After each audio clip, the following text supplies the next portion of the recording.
Okay.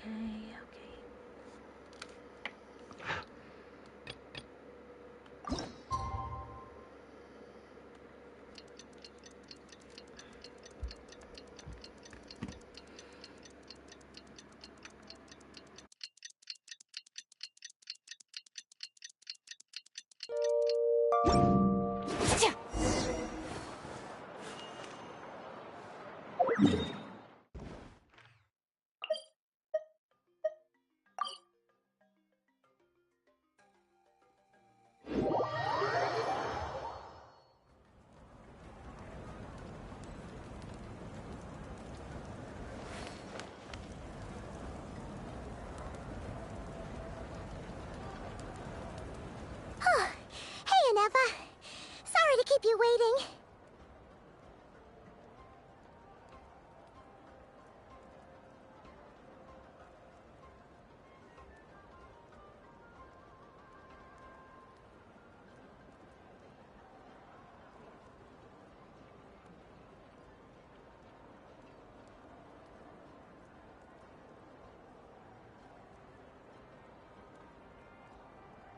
That is perfectly all right. My data indicates clear skies in the coming days. Current conditions for maritime travel, optimal. I'll be ready whenever you are.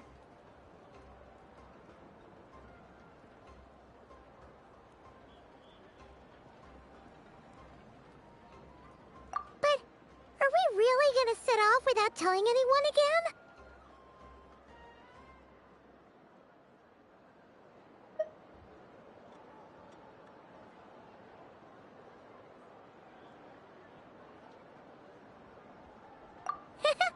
Funny you mention it. You'll never guess who Paimon saw on the way over. Hey! You didn't seriously think we'd let you leave without a farewell party, did you? No chance. Yeah, come on, Traveler. We've already made all the preparations. And most importantly, how dare you try and slip away without first paying your respects to the almighty Dragon Lord! A little bird told us you'd soon be leaving for Nodcry. So, we asked Paimon to give us a heads up before the date of your departure.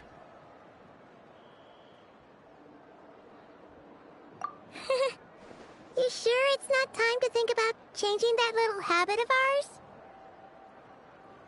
Don't worry, we won't keep you long. Besides, everyone's there already. Shaska, Ian-san, Auroron, even the Pyro Archon herself. You're invited too, Anefa. Shilonen has a special gift for you. Accompaniment request accepted. Shilonen demonstrates excellent massage technique. My impression of her is exceedingly positive. Wait, so robots like massages too? Or is it just that Shilonen really knows how you're wired? Alright, enough with the chit-chat. Let's head to the venue. Woohoo! Party time!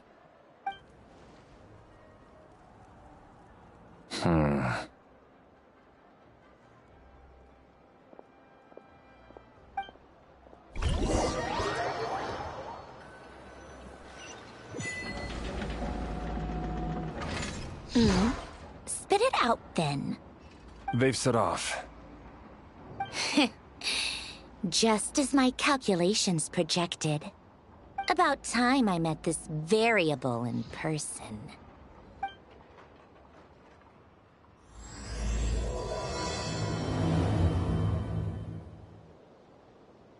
You know, every time we head to a new nation, there's always a point where it suddenly dawns on Paimon. This is it. The next chapter of our adventure has begun. This time, it was the moment she realized she just polished off the very last of her Saurus crackers. Should have stocked up better at the farewell party.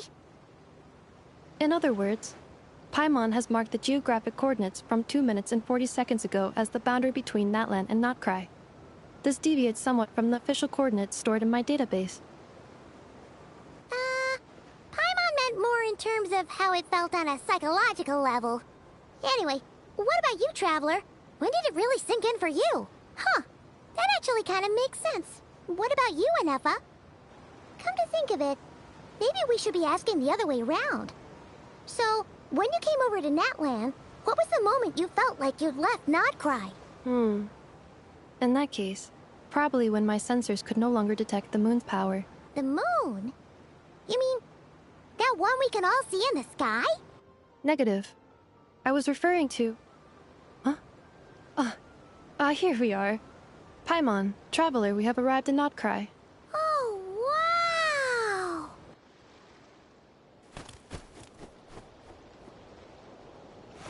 Paimon, Traveler, welcome to Notcry.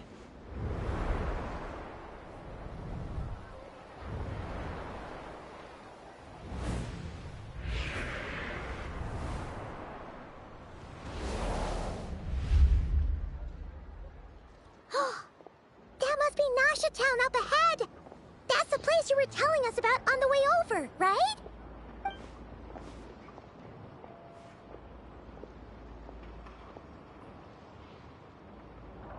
That is correct, Paimon. It is also the most bustling commercial hub in all of Notcry.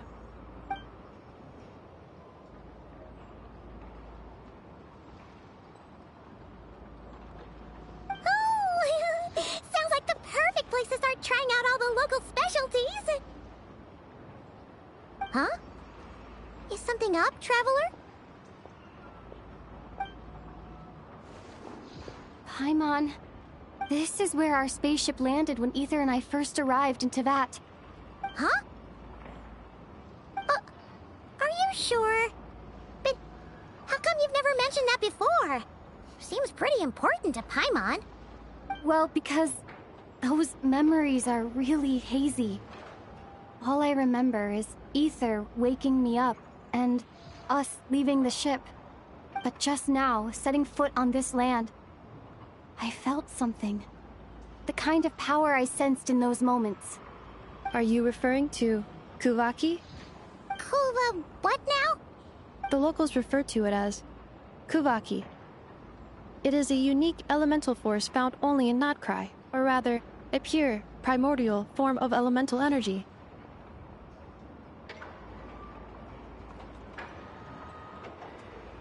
That is correct. Another similar concept I have found in my database is the primordial sea.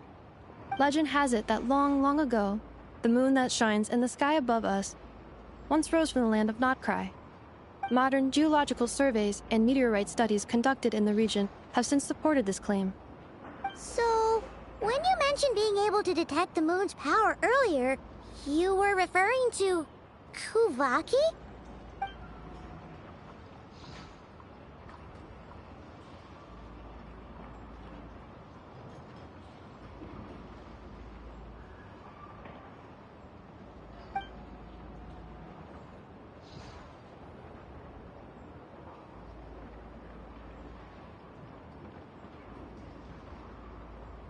Wait, Traveler, you're saying we might actually find your spaceship here? Do you still remember where it landed?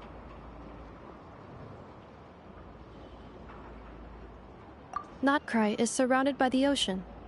In other words, it could have been anywhere along its coastline.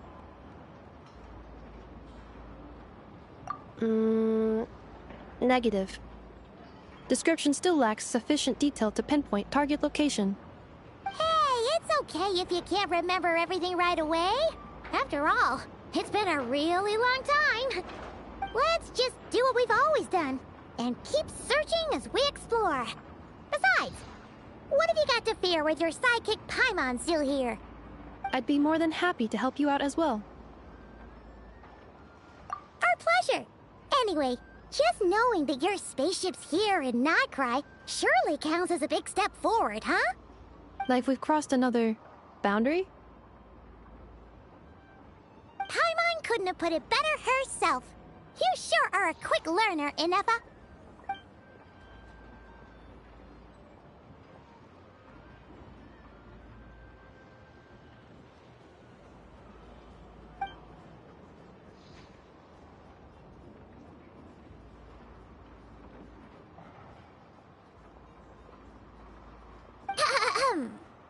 Well, as the best guide in the whole of Tevat, Paimon hereby does solemnly declare, Notcry him!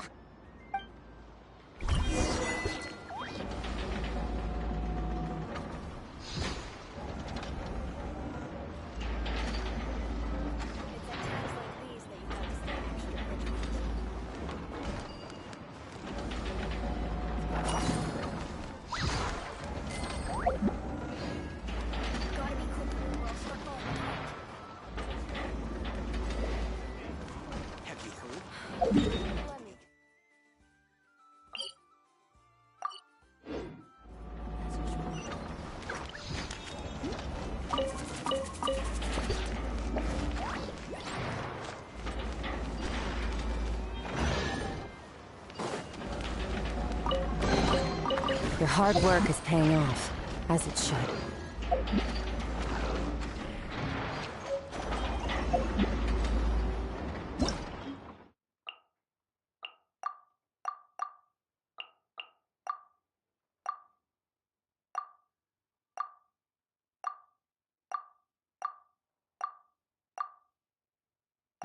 All things come to an end, even time itself.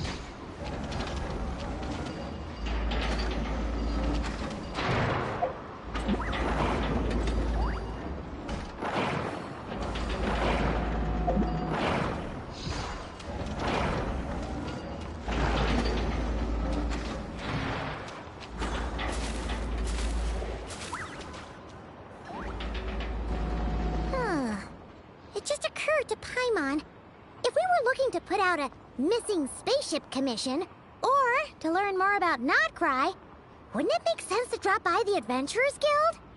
The guild is located in Nasha Town. Simply follow this road, and you'll reach it.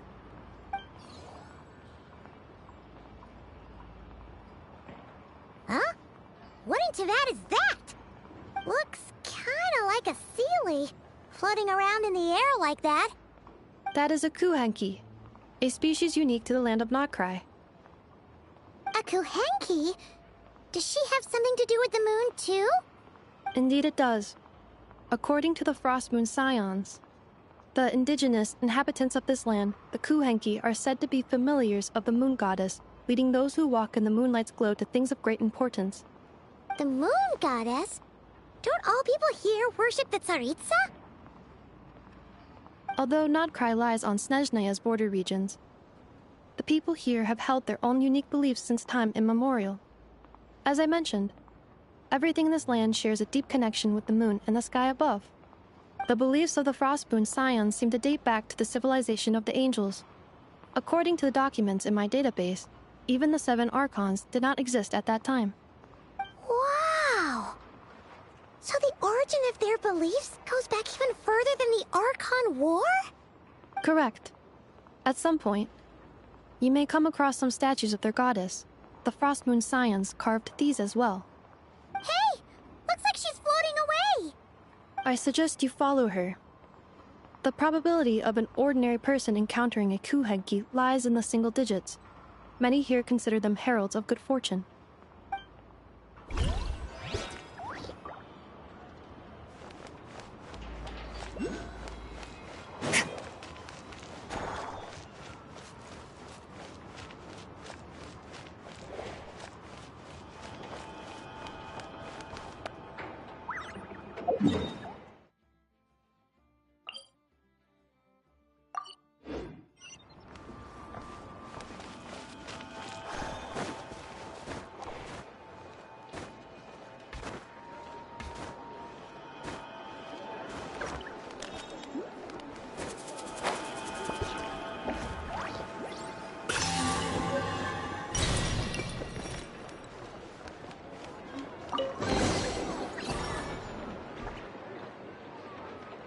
Is this a travel guide?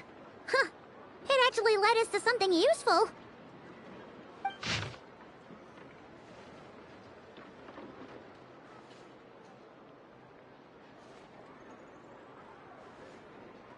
Are there any particular points of interest? Oh, it all looks pretty interesting to Paimon. If we have time, she'd love to see, pretty much everything. Recalibrating route. If we keep following the current path, we will arrive at an area of scenic beauty. From there, we will be able to identify both the Adventurers Guild and several must-visit specialty stores. Yikes! Why is Paimon suddenly getting the feeling that if she doesn't step it up soon, Ineffa's gonna put her out of a job? Wow. This place sure is different from Snezhnaya.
You've earned yourself a reward.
Town actually looks pretty big from here.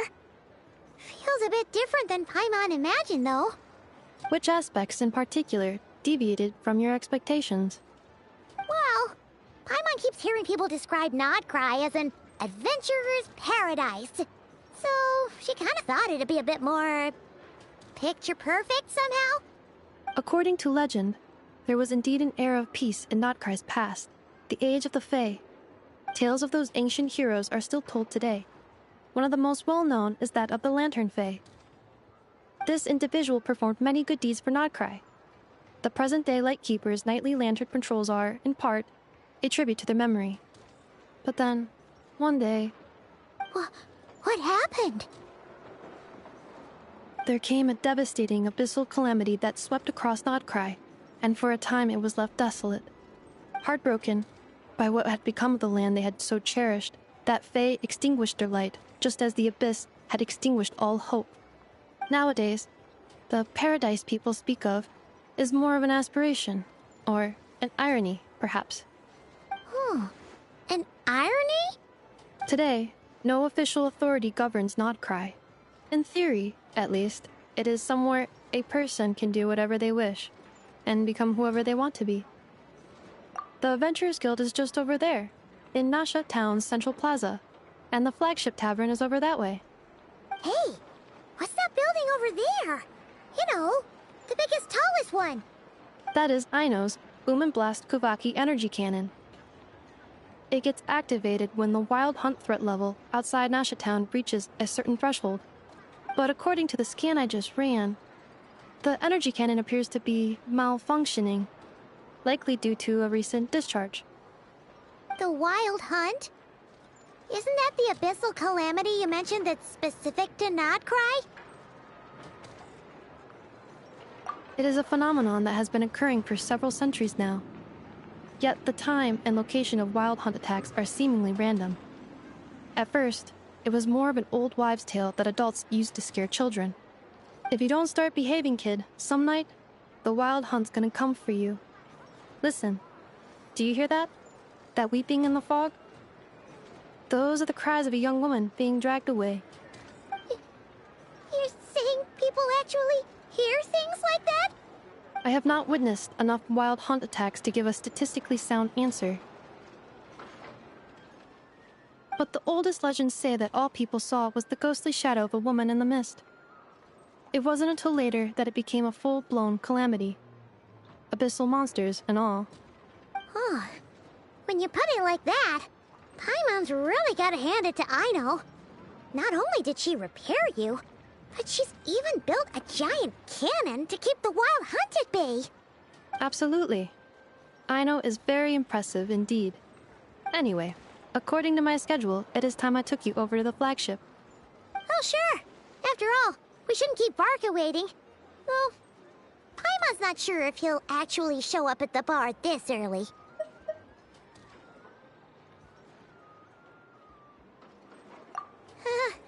You're right about that.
I know.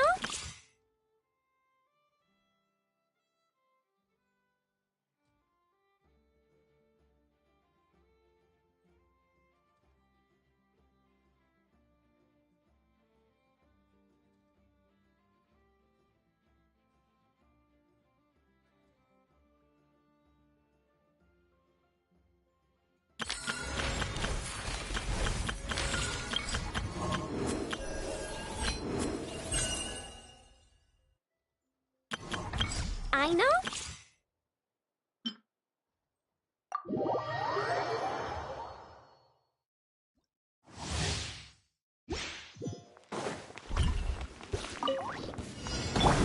Lightning purified!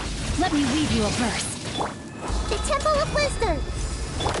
With one heart, we pray.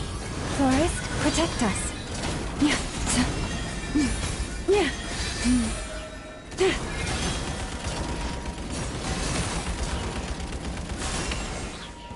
Use of force authorized.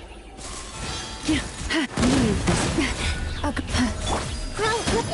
seems. No, my sword! Resistance is futile. For the everlasting forest. Make yourselves at home. Witness the power of Guhua. Huh? I'll settle this! Our bond is strong! You poor lost lamb. By the frost moon of all.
here.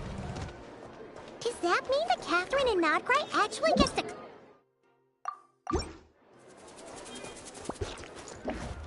Anyway, let's come back later.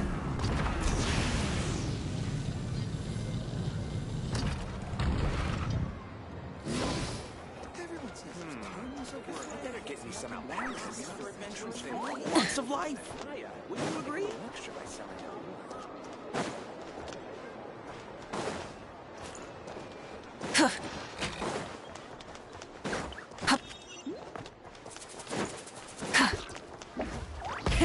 Rev the engines!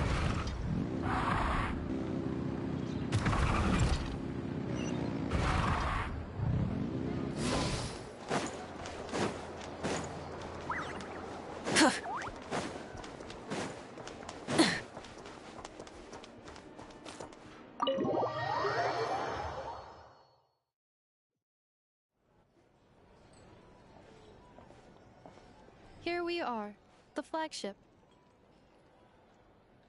Varka told us to meet him here in his letter, right? Let's see. Varka? Varka!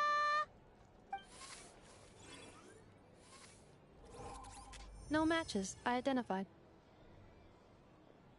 Huh. So he isn't here after all.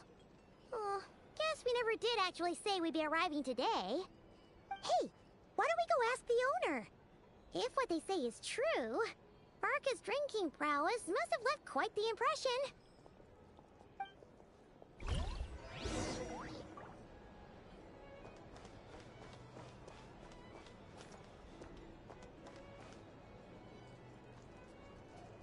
Huh? Well, well. If it isn't the ineffable Ineffa. Hello there, Demyon. You know each other? Of course! Ineffa's a regular here at the flagship. So, robots are into booze too? Not at all. The energy conversion efficiency of alcoholic drinks is very low, and most of them are full of impurities. Still, I can affirm that your berries and fried meat deserve a solid 9.12 out of 10. It has Aino's approval too. Funny that you should mention that. While you were away in Natlan, Varka would come in here every day to pick up a serving of berries and fried meat for Aino. Aww. He must have been worried sick that she wasn't eating properly on account of being so hung up about Ineffa being gone. Actually it's 'cause Varka found out that Aino went wild after Ineffa left, gorging herself on snacks she normally couldn't get her hands on. So it was more worry that she wasn't getting a balanced diet. Think I might have just put my foot in it. Anyway, since you're back from Natlan, these two must be the ones Varka mentioned. The Traveler and Paimon, yes? Yep, that's us. So, from the sounds of it, you must be a close friend of Varka's too. Varka? Goes without saying.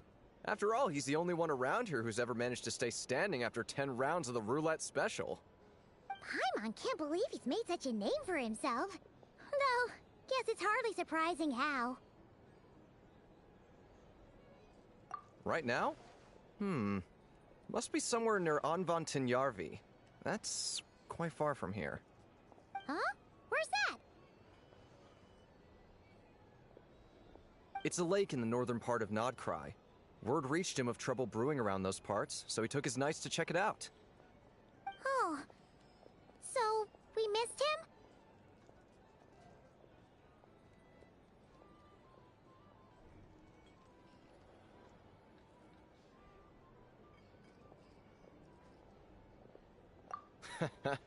Varka knew you'd say that. So he specifically told me to make sure you stayed here and enjoyed yourselves. He sends his assurances that everything's under control. Well, if he's that confident, guess our only option is to accept. Anyway, it's not like there's any special cause for concern. He is the Grand Master, after all. Exactly. Plus, not only has he booked you into our finest room, he's paid for it in advance, too. Whoa! It's so generous of him! We might not have met yet, but Paimon's got a feeling that we'll get along with Varka like a house on fire. Oh, and by the way, he also asked me to serve up a portion of berries and fried meat for Anefa. That was prepaid as well. Thank you. No, thank you.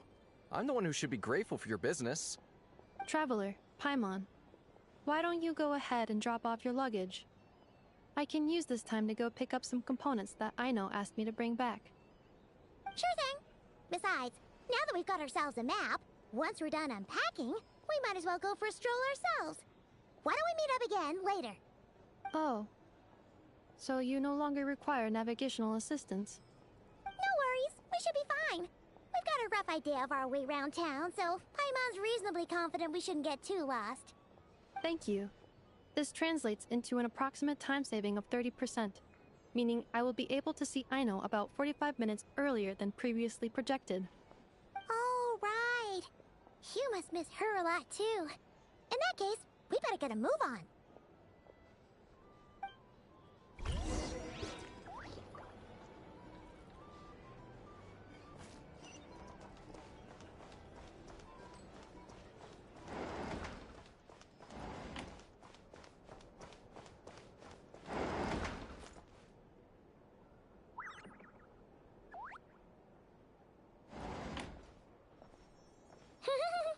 Feels pretty nice having someone sort out our food and lodging for us, huh? But is this really the flagship's best room? It's pretty big, make no mistake, but it looks a little worn out, right? Though, to be perfectly honest, that feels right at home with everything else we've seen of Nasha Town. You mean it's got something to do with Nodcry's history? Oh, that makes sense. But what exactly was this calamity?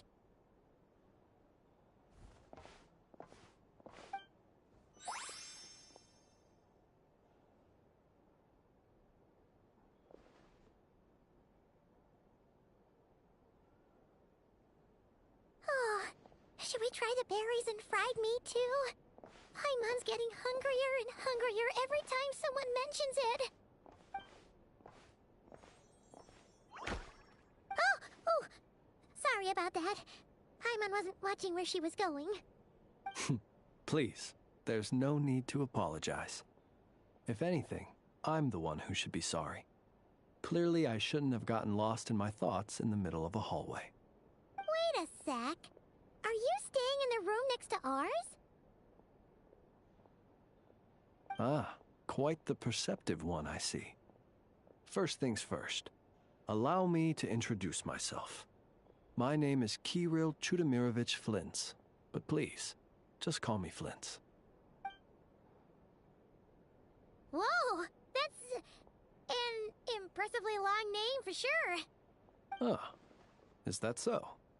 Names like mine ought to have been fairly common in Snezhnaya, at least in the past. Would I be correct then to assume that the two of you are travelers in this land? Yep, you sure would be. Paimon is Paimon, and this is the Traveler. We've been to a bunch of nations already, but we only just arrived in Nodcry today. What a rare honor it is to meet such worldly travelers. Are you here for travel too? If only I had the time to spare. No, I'm just staying the night. Oh, so you're here for business? That's certainly one way to put it.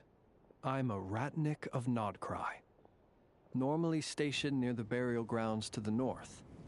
My sole cause for being here today was to repair this lantern of mine.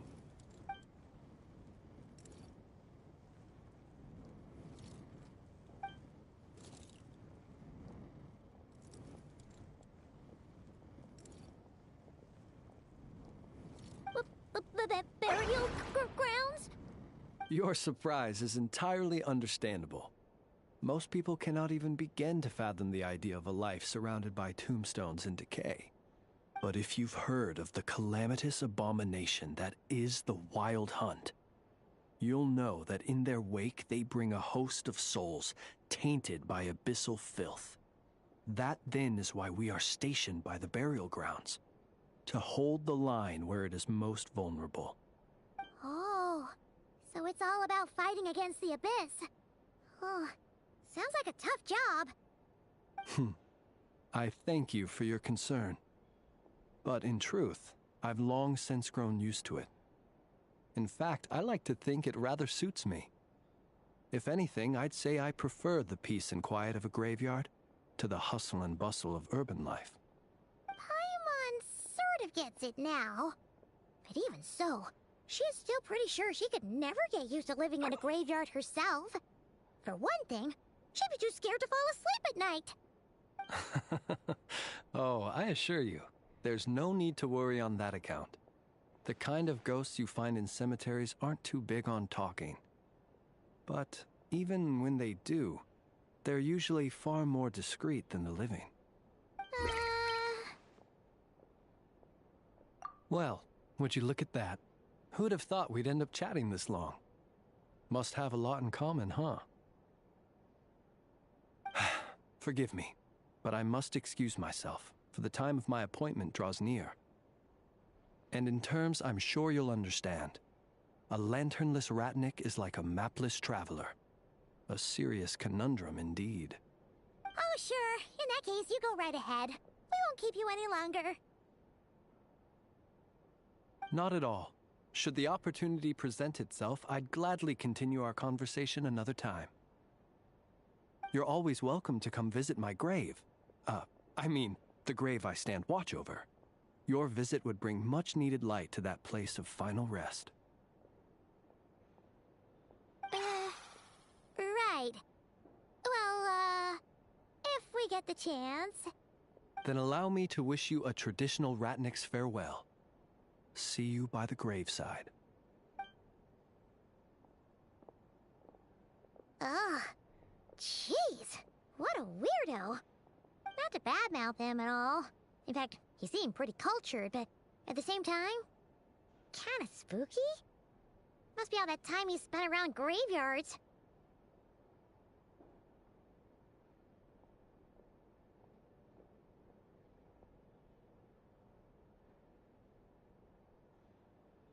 His lantern? No, not really. You mean, 'cause it was broken? Huh. Guess you've always had a nose for stuff like this. If you're worried, you can always ask him the next time we cross paths.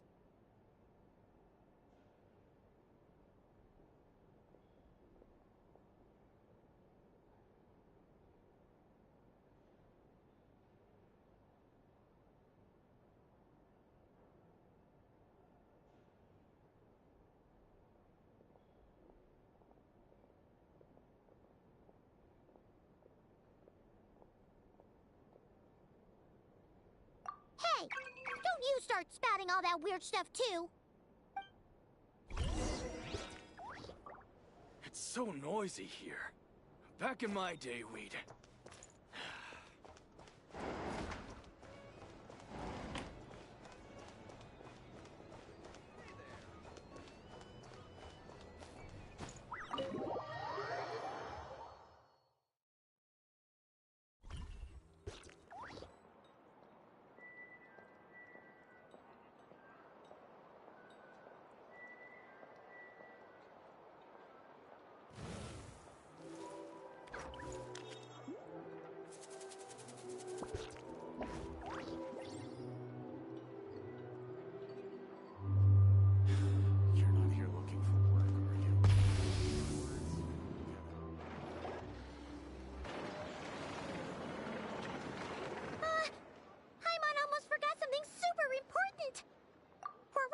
Try out the berries and fried meat? But now, heading all the way back to the flagship feels like such a waste. Please, accept today's boon. Come night or day, may the blessings of the moon goddess shine down upon you. Huh? What's going on over there?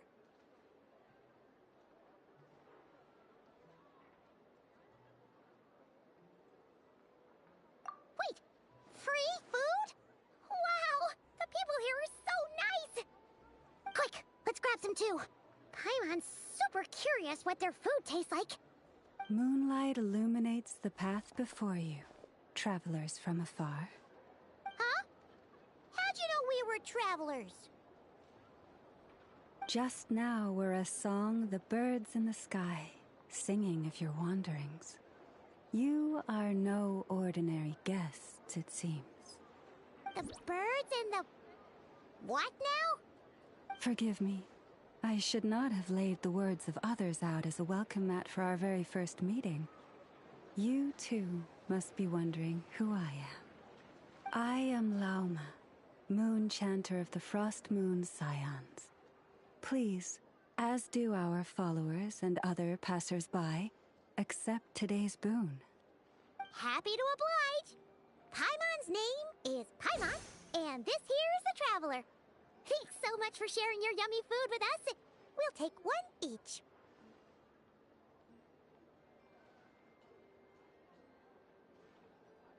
Think nothing of it.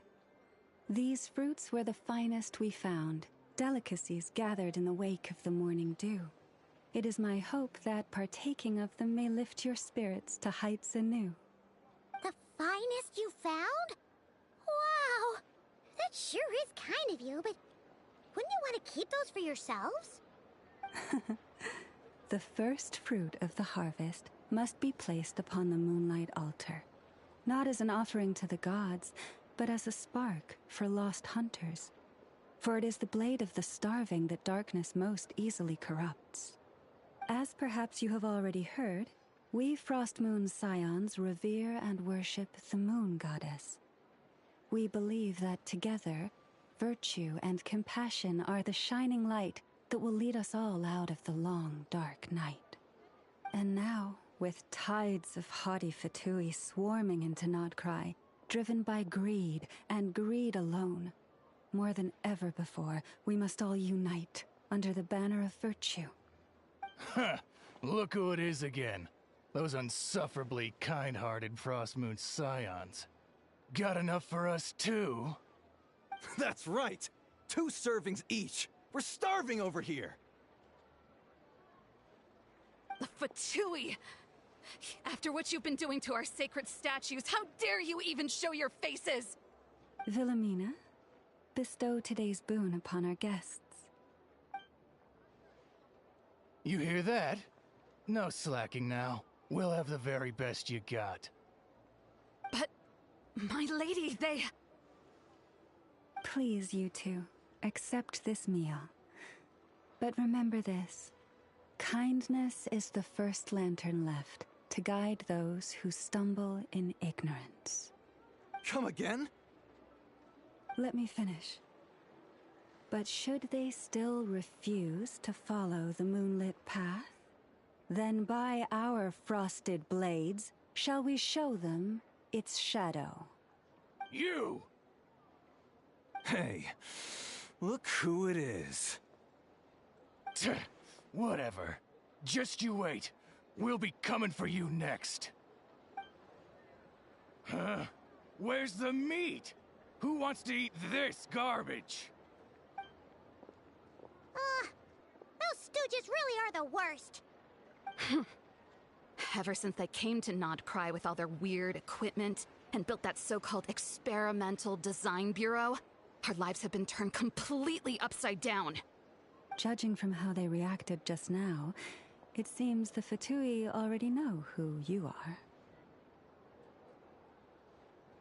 Well, we have gotten in their way in pretty much every nation we visited, so we're probably at the top of their blacklist by now. I see. Then, on behalf of the Frost Moon Scions, I thank you for the goodwill you have shown us.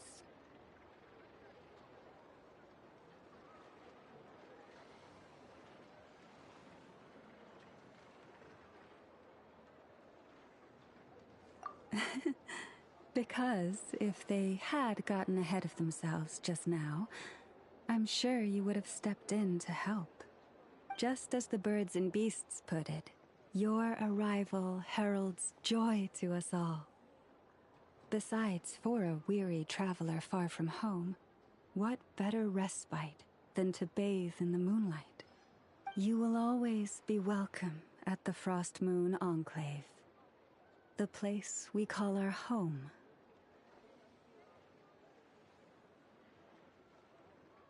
May we meet again in the moon's gentle glow. These are delicious! So refreshingly fresh! Those two Fatui wouldn't know a good thing if it came up and bit them on the shoulder. Looks like Inefa isn't done with her shopping yet, and the Adventurers Guild is still empty. Where should we head next? Good idea! Wouldn't want to let the Kuhenki down, after all. Let's see... Okay. Paimon's got our route all figured out. So, all that's left to say is... don't fall behind. This is Nuts and Nuts. It's mostly a fruit shop, but there's a crafting bench, too. This is the Speranza, one of the travel guide's recommended restaurants. All the waiters here are kids. This is the Vesnitsi Prolecha greenhouse. Apparently, their flowers are all made of metal, so they'll never wilt away. And this is the Rossum Workshop. If you ever need a weapon made, this is the place to go. And over here, they've got a super tall observation deck. Whoa! Take a look at that! You can see really far out into the distance. That way's north, and that looks like something built by the Fatui? And then over there to the west, that must be the place Lauma mentioned, where the Frost Moon Scions live. So, what'd you think? Even if Inefa kinda stole her limelight earlier, this just goes to prove that Paimon's own tour guiding skills aren't too shabby either, right?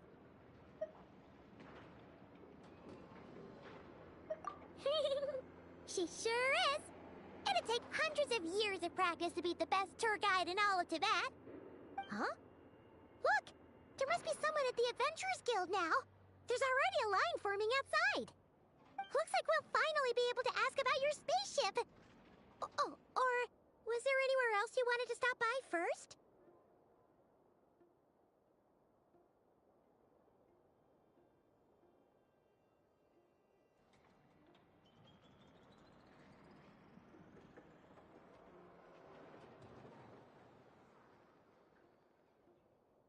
Where? Which one are you... Oh. Now you mention it, Paimon's noticed it too. Ugh. Better not be who she thinks it is. Anyway, where we go first is completely up to you. Either the Adventurers Guild, or that suspicious-looking shop. A word of warning, though. If we step into that shop, be sure to keep a very close eye on your Mora.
Lucky us. The line seems to be gone now. Come on, let's go say hi to Catherine. Hey, Catherine, we meet again.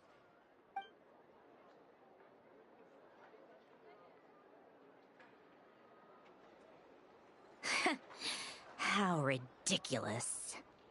Huh? They often say that mortals, shackled by their own flesh and blood, may fail to perceive the truth of this world, even when it is right beneath their very noses. Yet I had not expected to have the pleasure to witness such heights of absurdity firsthand. But Paimon must have gotten the wrong person. At second glance, you do seem a bit younger than Catherine. And you certainly sound a lot less friendly. A creator might forgive ignorance, but being mistaken for one of my own creations is beyond all pardon. Look very closely, for standing before you is none other than Marionette, 7th of the Fatui Harbingers. A harbinger?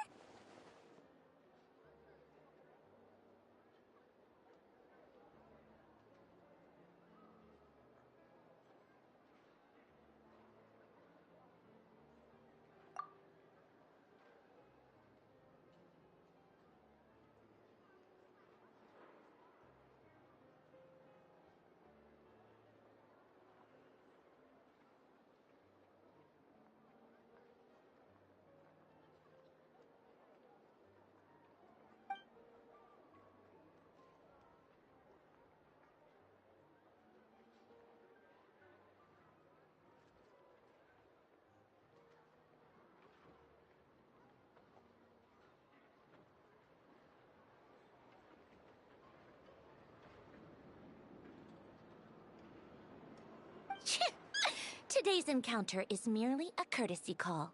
A friendly warning, if you will. You interfered with my work once before, with that little robot. I let it slide.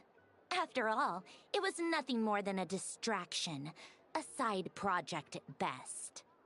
But we are in Nod Cry now, and as such, I strongly advise you not to stand in the Fatui's way. Otherwise, the next time we meet, I might just have to drop all this meaningless etiquette. Oh, please. You've got some nerve coming out with barely veiled threats like that. You're the one stirring things up here. Oh, perhaps you have misunderstood. Just because Nod Cry lacks a ruler at present, that does not mean it should not be ruled. We Fatui are simply establishing a new order. Yeah, right. More like shady experiments, judging by your massive, creepy research facility. I've said what I came to say. What you do next, only you can decide. So why don't you start by using your already limited processing capacity to calculate your even more limited options? And, being the refined young lady that I am, I shall indulge you just this once. Ad Astra Abasask. Welcome to Nod Cry, Dominion of the Fatui.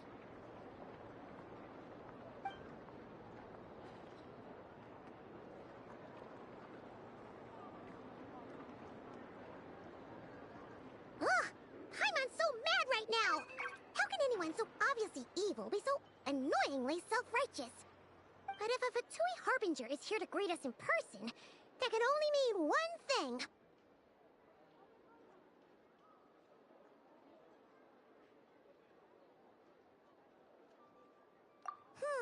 We'll have to be extra careful from here on out.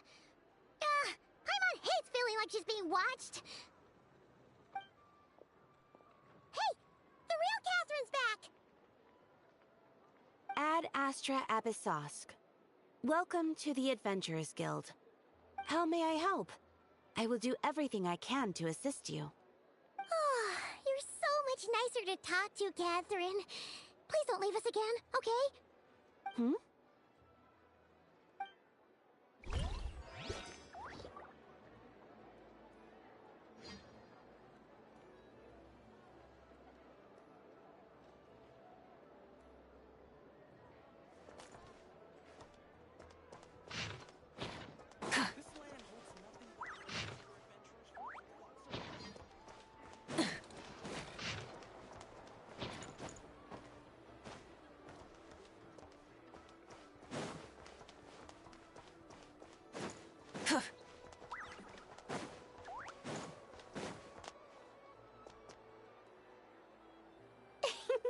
Please, here you go.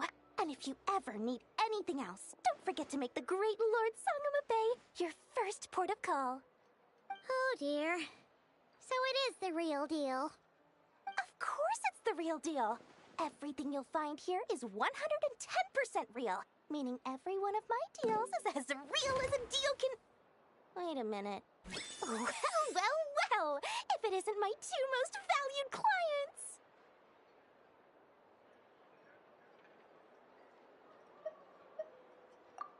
And with no small thanks to your munificent patronage. Come. How could you just sneak into Not Cry like this without telling your dear Lord Sangama Bay? If I'd known earlier, I would have made an absolute pulled out all the stops to ensure that your boat ride over was as comfortable as humanly possible. Thank the Archons we didn't tell you. Oh, come now. You know as well as anyone how impeccably and conscientiously above board I am when it comes to doing business. Well, regardless of whether that's true or not, the main issue here is that we had no idea you had a branch in Notcry.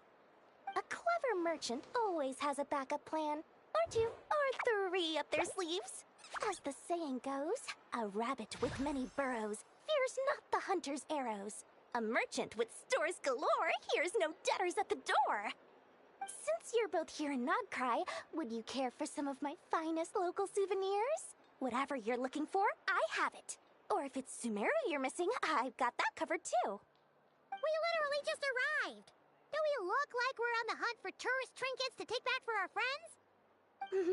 My, your high-minded tastes never cease to impress. In that case, I know just the thing. You must be on the hunt for something like this? What's that? Your hat? Information, of course. Information about Nodcry, locked securely in the otherwise impenetrable vaults of the Lord Sangama Bay's brilliant mind. I knew it! I just knew you'd appreciate the value of my wares. On the back of all our pleasant dealings in the past, I'll even take a hit by throwing in some insider info for free. Wow. You sure are feeling uncharacteristically generous today. What do you mean by uncharacteristically? I am the most generous person forget it. Anyway, the long and the short of it is this. The moment I set up shop in Nodcry, it struck me how many different factions there were, all competing against each other for power and influence. Well, as they say, there's no time for business like a crisis. Things got even more turbulent after the Fatui pulled down 2 ancient moon's remnants. People began to catch a whiff of the coming chaos. And the more troubled the waters, the greater the potential profit.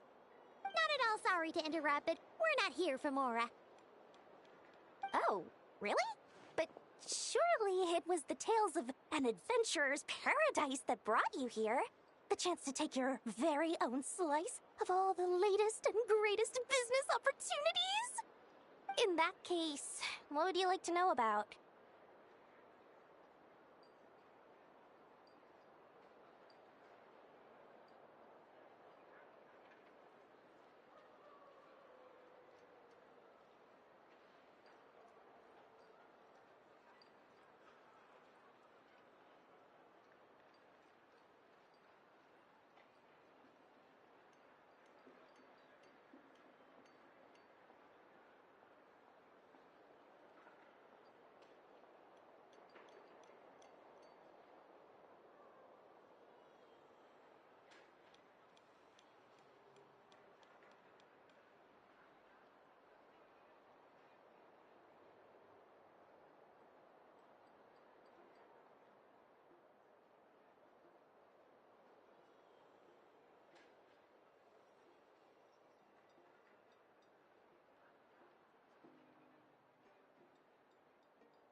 What now? A spaceship?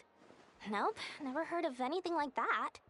Don't you two get involved in any big business here without so much as a heads up, you hear me?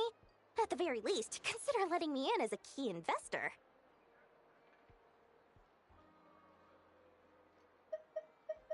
The Frost Moon Scions? You mean the people who believe in the Moon Goddess? They're not a bad bunch, it's just... well, they have such simple tastes. No luxuries, no indulgences, no nothing. Trying to earn a little more from that lot is like trying to squeeze blood from a stone. Still, things between them and the Fatui have gotten pretty tense. It's only a matter of time before the powder keg goes boom. And when that happens, that's when business will start to boom too.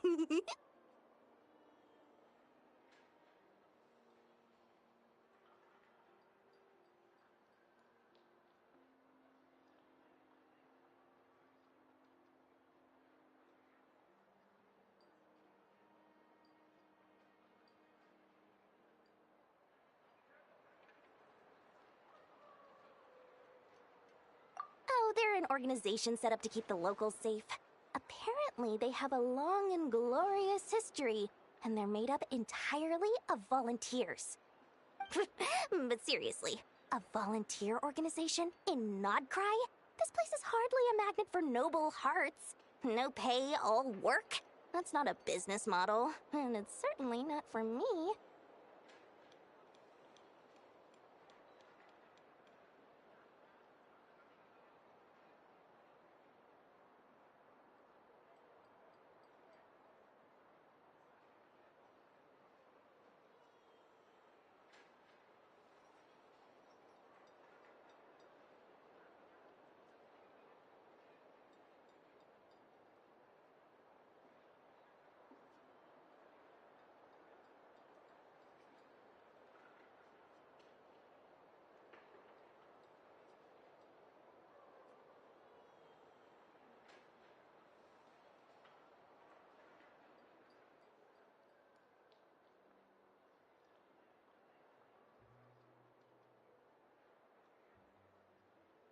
The Frost Moon Scions? You mean the people who believe in the Moon Goddess? They're not a bad bunch, it's just... well, they have such simple tastes. No luxuries, no indulgences, no nothing. Trying to earn a little more from that lot is like trying to squeeze blood from a stone. Still, things between them and the Fatui have gotten pretty tense. It's only a matter of time before the powder keg goes boom. And when that happens, that's when business will start to boom too. Everyone knows they're here for the Ancient Moon's remnants, but no one's sure why they pulled them down in Nodcry of all places. Anyway, they've been acting mysterious enough, but if you ask me, that Kuvaki Experimental Design Bureau of theirs up north hides secrets wilder still. That bunch of booze-loving monstatters? Ugh, don't even get me started. As fellow Outlanders, I thought they'd be easy pickings, but somehow, every single one of our business negotiations wound up at the flagship. I've done plenty of deals with heavy drinkers before, but those guys? I never once made it to the contract signing before blacking out. I'm getting flashbacks of the hangovers just thinking about it.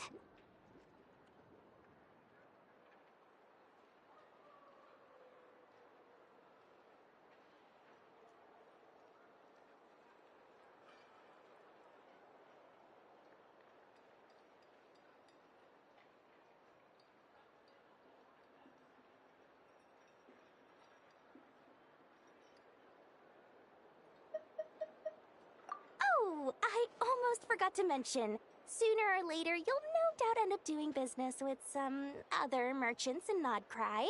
And someone's bound to mention a place called the Curatorium of Secrets. Listen to my advice. Do not, under any circumstances, go there, no matter how much trouble you're in. The Curatorium of Secrets? What do they get up to there? Just a place that handles all kinds of disputes. But the owner will charge you an absolute fortune, and she has a temper to match. Nothing like your friendly neighborhood Lord Sangama Bay. You're not just saying that to stop your competition from undercutting you. right? When did that little pipsqueak get so sharp? And after I gave them all that info for free just to win them over. What do you mean? Of course not. I'm only thinking about your wallets. I mean, on behalf of your wallets. You're really not convincing anyone, you know. All right. Business is a cutthroat business. I won't argue with that. But I'm not lying about that boss lady. Not only did she make it into my top 3 people not to mess with in Nodcry, she's also in my top 3 people most eager to trade in favors. Seriously? It feels like you're just bad-mouthing your rival now. Fine. If you don't believe me, go see for yourselves. We might both be from Sumeru, but compared to hers, my conscience is so large, why, it could fill 3 whole palaces of Alcazar's array. But when you realize what I'm saying is true, don't say that good old Lord Sangama Bay didn't warn you.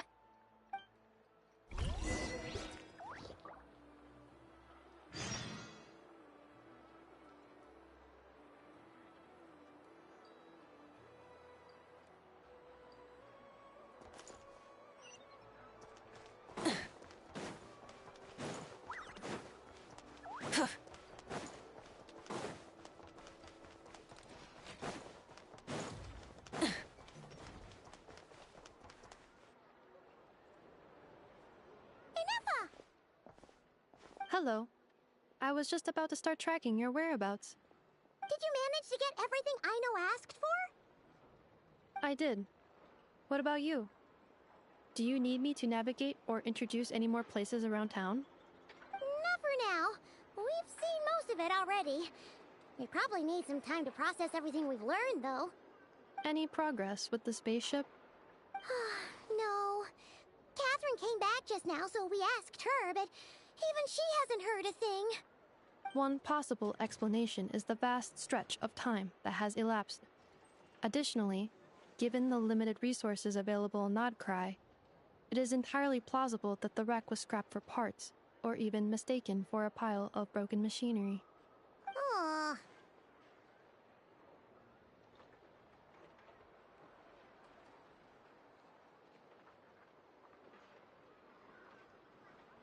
Understood. In that case, why don't we go ask Aino together? After all, she was the one who salvaged me. Ancient dragon technology and all. If there really are any unusual parts floating around Nodcry, there's a high chance they've passed through her hands at some point or another. Good point. And since you keep mentioning her, we're curious to meet this whiz-kid mechanic too. Understood. Then I'll handle navigation as before. ETA at the Clink Clank Krumkake craft shop.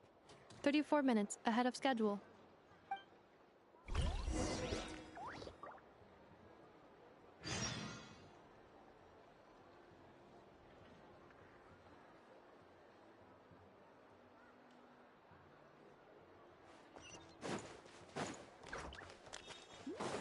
Try and stop me!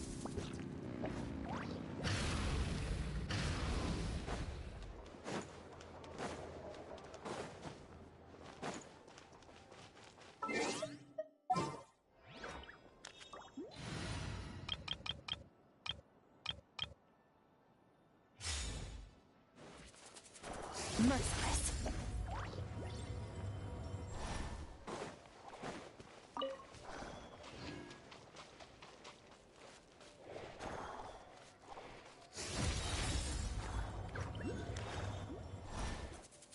Oh no! There's a little animal trapped over there! Let's go help it out! Huh? That's weird. Why isn't it responding? The tides of Kuvaki affect everything in Nodcry. So much so that many creatures have evolved a kind of dependency upon it, growing stronger or weaker as it waxes and wanes. This little animal must have been caught here unprepared. So you're saying we need to use Kuvaki? Paimon will leave it to you guys then. Don't be scared! We'll get you out of there soon!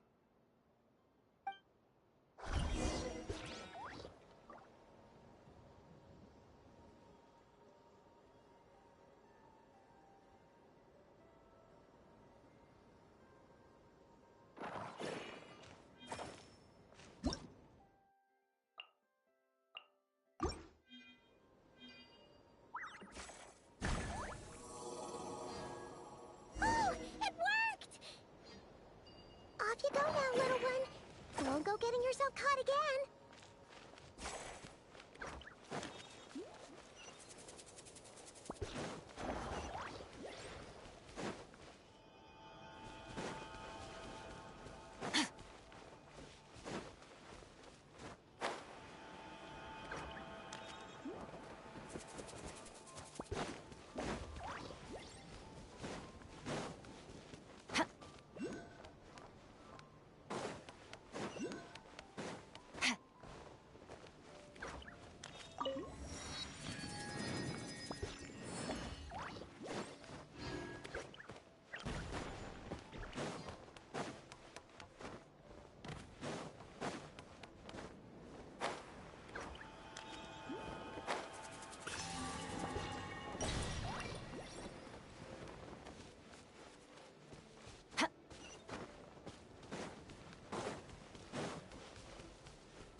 Nice. I like the rain.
Here we are.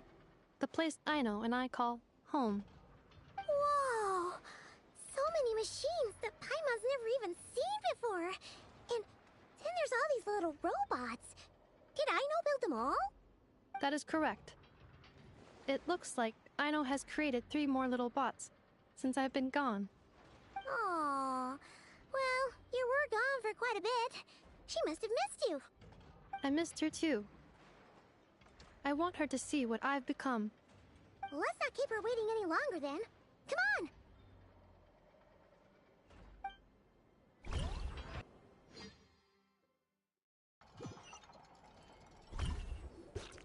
on! Aino, I'm back.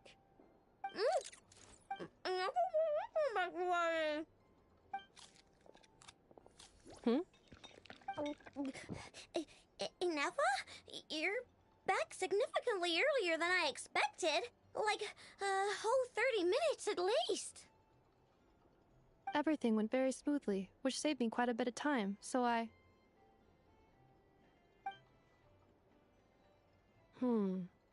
I know. Could you turn around for a moment? I know. I've been on my best behavior the whole time you've been gone. She's got chocolate all over her mouth. I know. While I was away, did you strictly abide by my tailor-made snack intake schedule? Oh, of course I did. 1 whole cake, 1 crumb cake, and 1 pack of chocolates a day, right? It was either a cake or a crumb cake or a pack of chocolates per day. Oh, shoot. When did you finish the snack stash I left for you? Literally just earlier today. Let me just go run a scan on that. I meant today, a week ago. And then you restocked an entire week's worth on your own initiative? 2 weeks worth.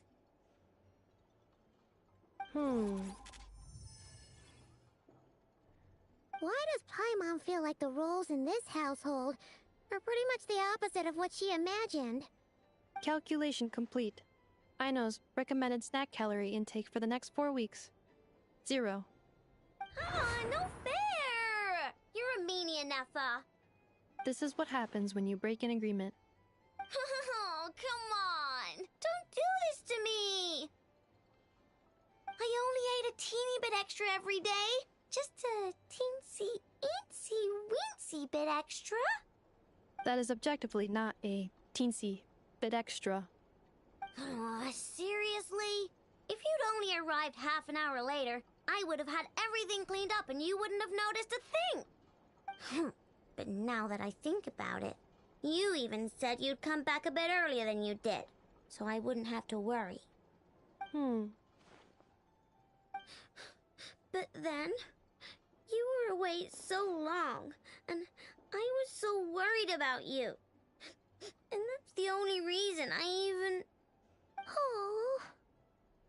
I know. I am very sorry to have kept you waiting. I'm back now. Welcome home. So, will I be able to keep eating snacks as usual now? Negative. Okay. Well, given that I am later than I initially projected, I'll let it slide. But just this once. Thanks, Ineffa! You're the best! I know. Allow me to introduce. It's the honorary knight and Paimon! I know. Uncle Varka talks about you guys all the time. Nice to meet you, Aino. Ineffa's told us all about you, too.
Huh? Really? She actually said that about me? Well, she's not wrong. Oh yeah, so, you're here to see Uncle Varka, right?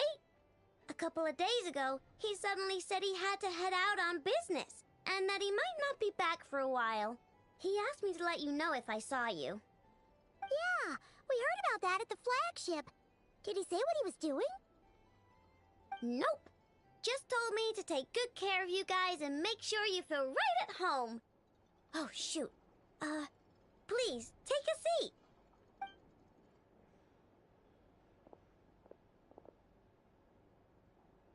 Do either of you need my help with anything? Anything at all? After all, I'm the head of this household. Sure wouldn't know it from that snack tantrum she just threw.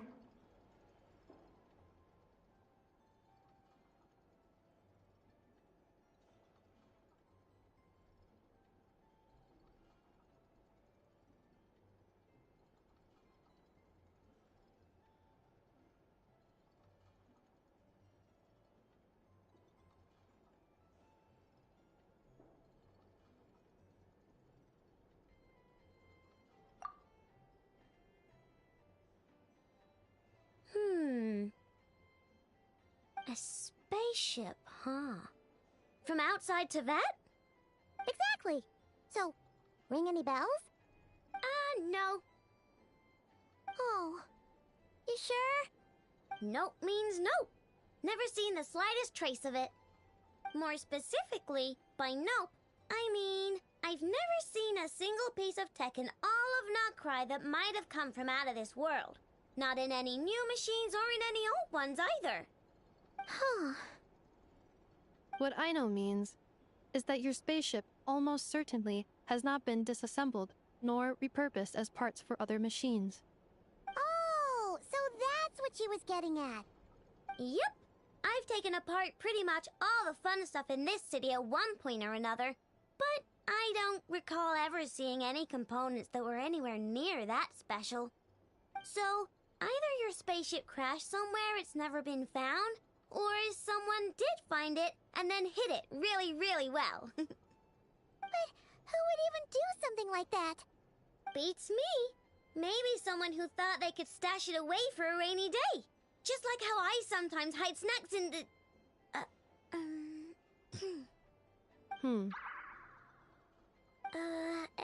Anyway, long story short, I definitely haven't seen anything like that. Besides, sounds like it would practically be ancient history by now. If anyone still has any leads on what really happened, it'd be the Frost Moon Scions. The Frost Moon Scions? Huh? Haven't heard of them yet? Didn't Inefa tell you about their rituals? There wasn't enough time to delve deeper into their history and traditions. What kind of rituals are we talking about? I've never actually seen them myself. Just heard bits and pieces here and there. They say that each of their moon chanters has had access to an ancient relic that lets them see the true past.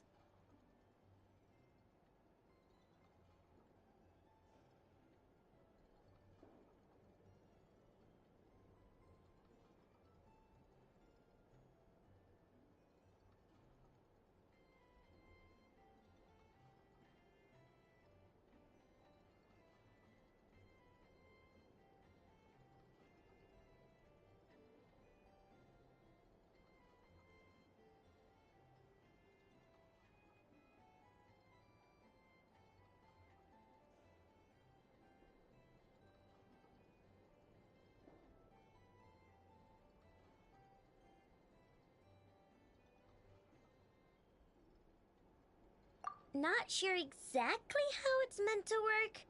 I can't get my head around anything that can't be explained by either machines or science. And to tell you the truth, I don't like it much either. Looks like we'll have to try our luck with the Frost Moon Scions. Aw, leaving so soon? Sure you don't want to hang out a little longer? It's getting late, I know, and these two still need to head over to Hisi Island. It would not be convenient for them to linger much longer, night, then. Don't worry. We'll be sure to drop in on you as often as we can. Really? You promise? Sounds like my type of visitors. You're welcome anytime. I'll be staying to look after Aino today, so I won't be going with you. Hey, don't sweat it. We'll find our way just fine. I'm glad to hear that. Also, I must admit, I have very much missed the charging bed that Aino made for me. Oh, are you here to play with me? My name's Aino, and I'm an inventor. Me and Anefa live together. I could...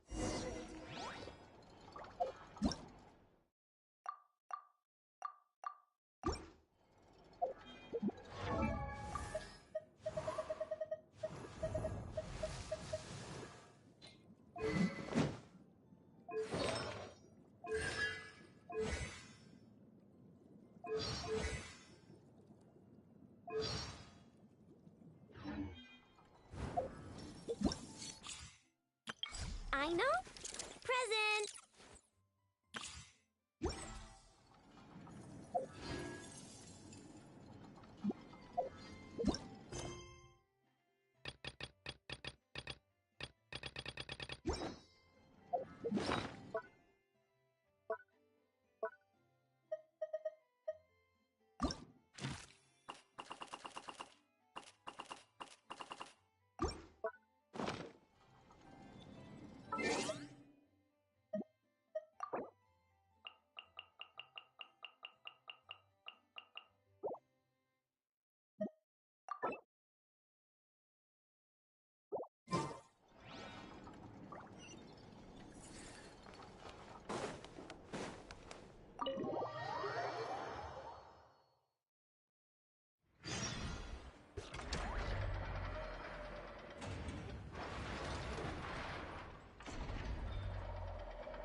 Solidify! Ears of the storm! Strike them down! Yeah! I stand against the long night and purge the darkness! This is order! Disappear! Worthless! Win! Here! Worthless! Strike them down!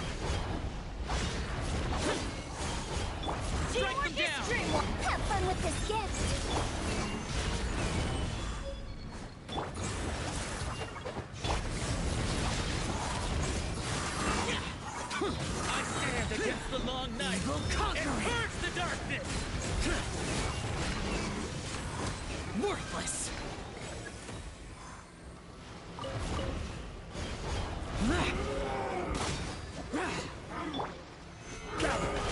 Order guide you! Truth repeats its course. Let's light it up! Everybody stand back!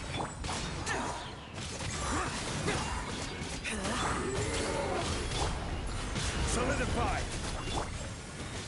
I stand against the long night and purge the darkness! Here!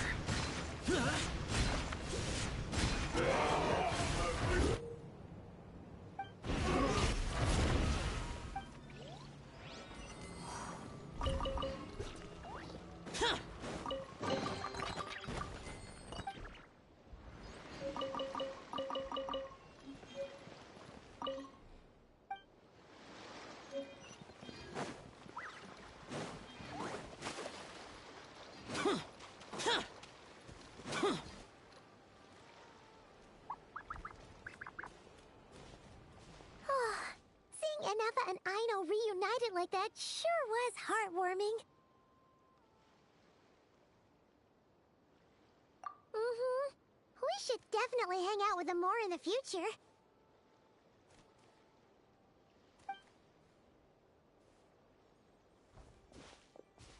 Speaking of homes, we must already be close to where the Frost Moon Scions live.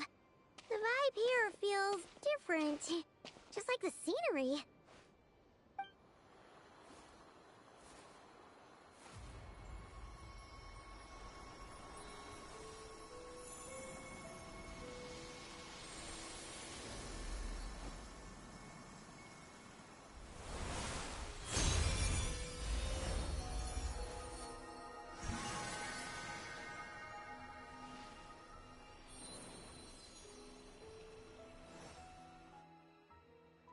Hey, what was that? I feel like some sort of breeze blew by, and then the petals suddenly turned into... Huh? Is that a Kuhenki? She looks different from the ones we saw before. Hey there! What's your name? Huh. Doesn't seem able to speak.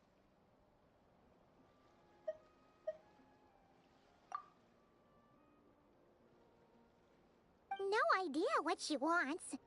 Unless you want to stop, maybe we should just keep moving?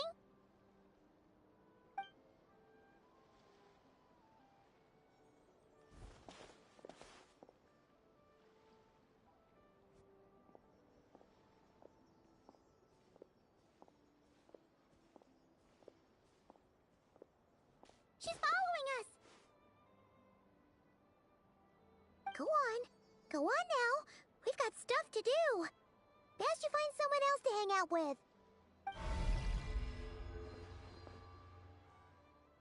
Hey! Don't make it sound like Paimon's some kind of meanie. Paimon had no idea what she wanted, okay? Ugh. Anyway, next time Paimon sees her, Paimon promises she'll be nicer. Seeing as we're on our way over to meet Lauma anyway, we can ask her about it while we're there.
There's quality here.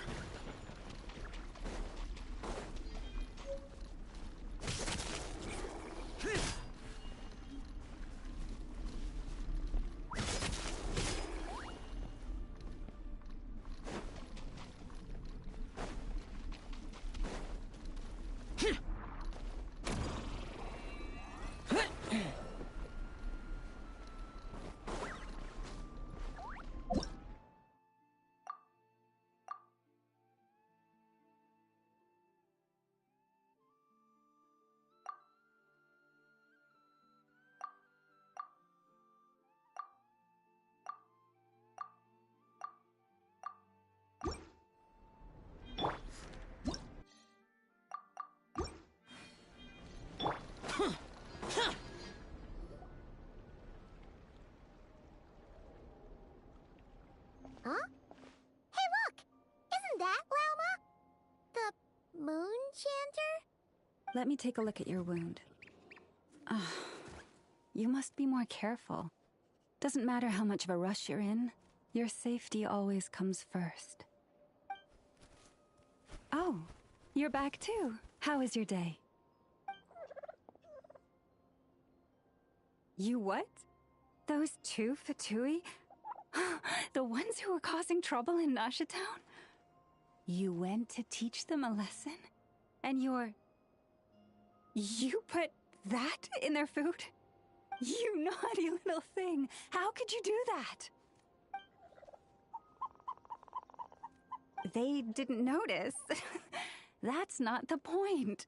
You mustn't do that again, okay? Next time, at the very least, bring a few of your friends along too. You'll be an easy target if it's just you on your own. Hey, Lauma! Still remember us? Oh, it's the Traveler and Paimon, isn't it? Welcome to Hisi Island.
Not at all.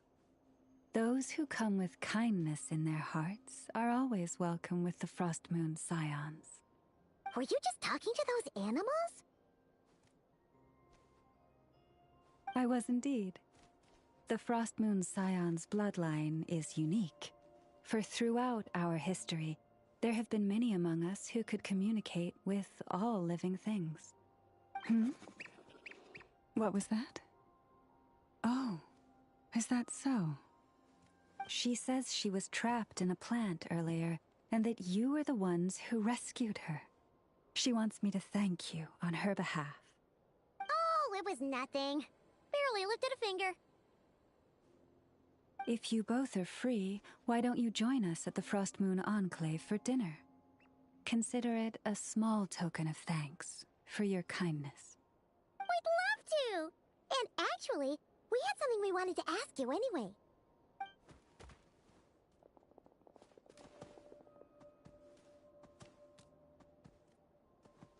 Oh. You're interested in the story of Kutar?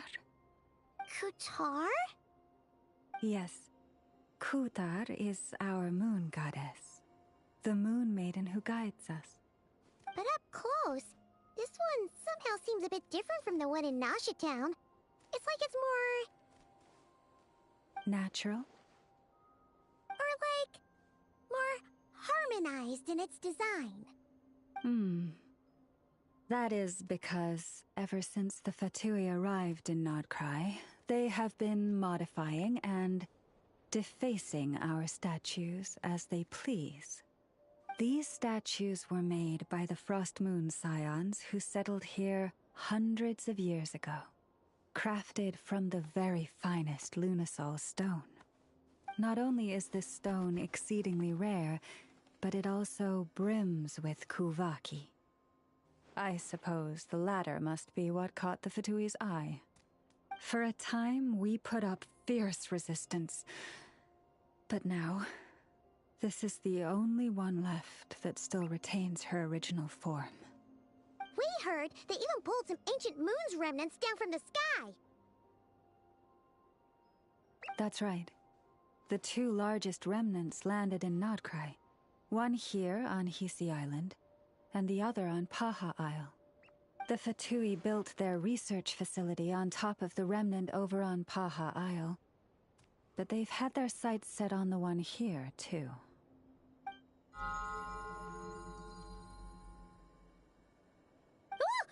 Oh! It's that little Kuhenki again! Surely that can't be. Hey! We've been wondering what was up with it, too. It just appeared out of some petals and hasn't stopped following us since. No, that is no ordinary Kuhenki. These we name Luonnotar, beings born from the moon goddess's blessing. Can you understand what it's saying? We honestly haven't got the slightest idea why it's been following us. I'm afraid not. I cannot fathom its thinking any better than you can. Sometimes a long time must elapse before the moon goddess's blessings turn into Luonnotar. Perhaps you two were simply there to witness that transformation. Oh, maybe. Legend has it that the Luonnotar bring good fortune. Given that it seems to have taken a liking to you both, why don't you let it come along with you? Really? Then you can start by helping us find some more treasure chests along the way. Capiche?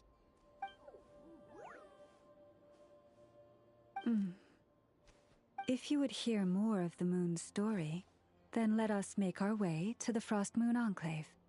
Beneath the gentle moonlight, I shall share this tale in full.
Oh, Lady Lauma, you're back.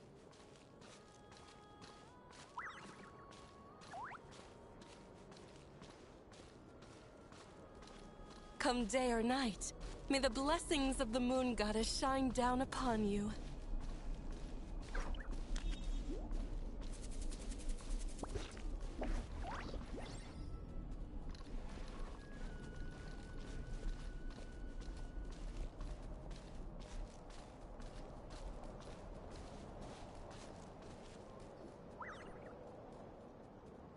Lauma, you have returned. Wilhelmina, this is the Traveler and Paimon. Kindly arrange for 2 additional dinner settings for our honored guests. Of course, my lady.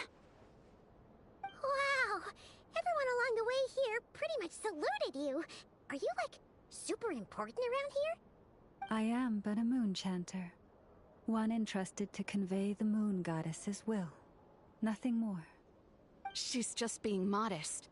The Moon Chanter holds the highest rank among us Frost Moon Scions. Lauma is our leader. Wilhelmina? I know. I'll send word to the kitchen. 2 meals coming up. Whoa! Paimon had no idea you were such a big shot. It is merely that the unique traits of our bloodline have manifested themselves especially strongly in my person. That is no accomplishment of my own. Please, follow me this way.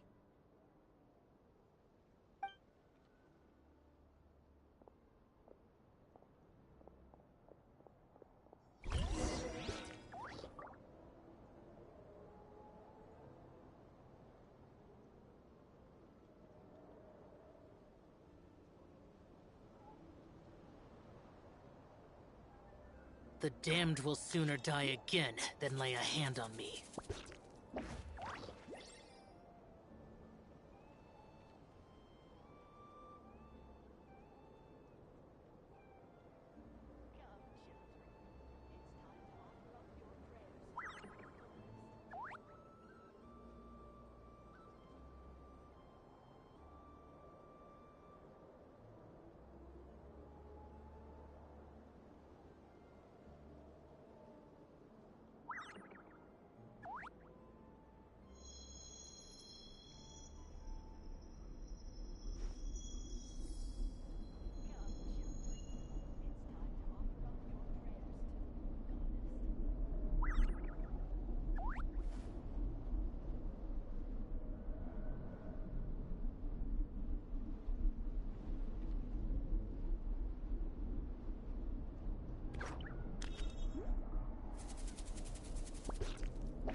Those memories, so dark.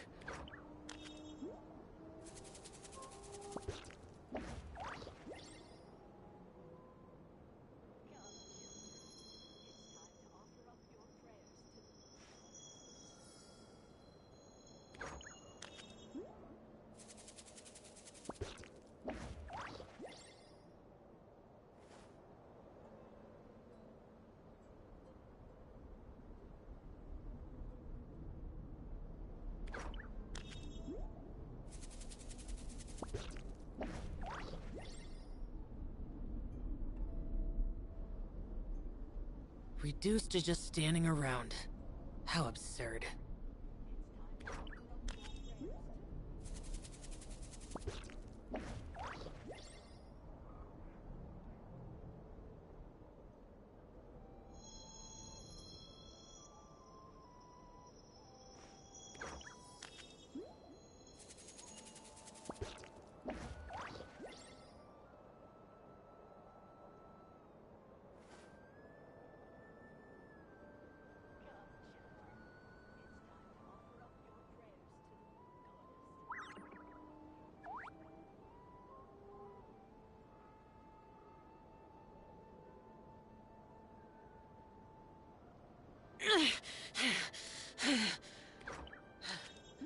Those memories, so dark.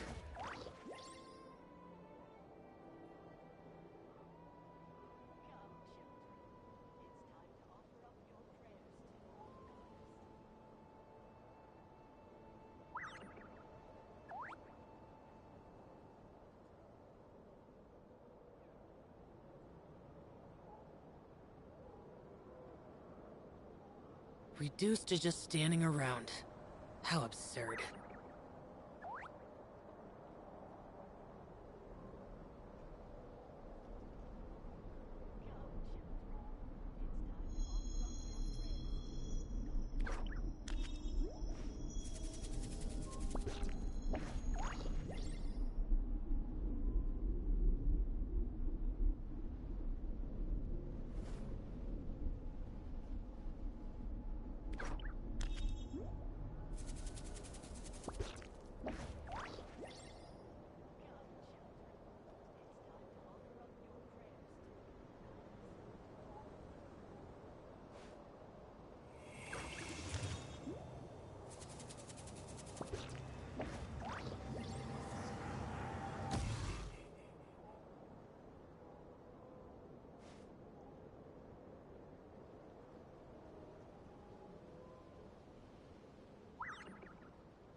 Those memories. So dark.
The damned will sooner die again than lay a hand on me.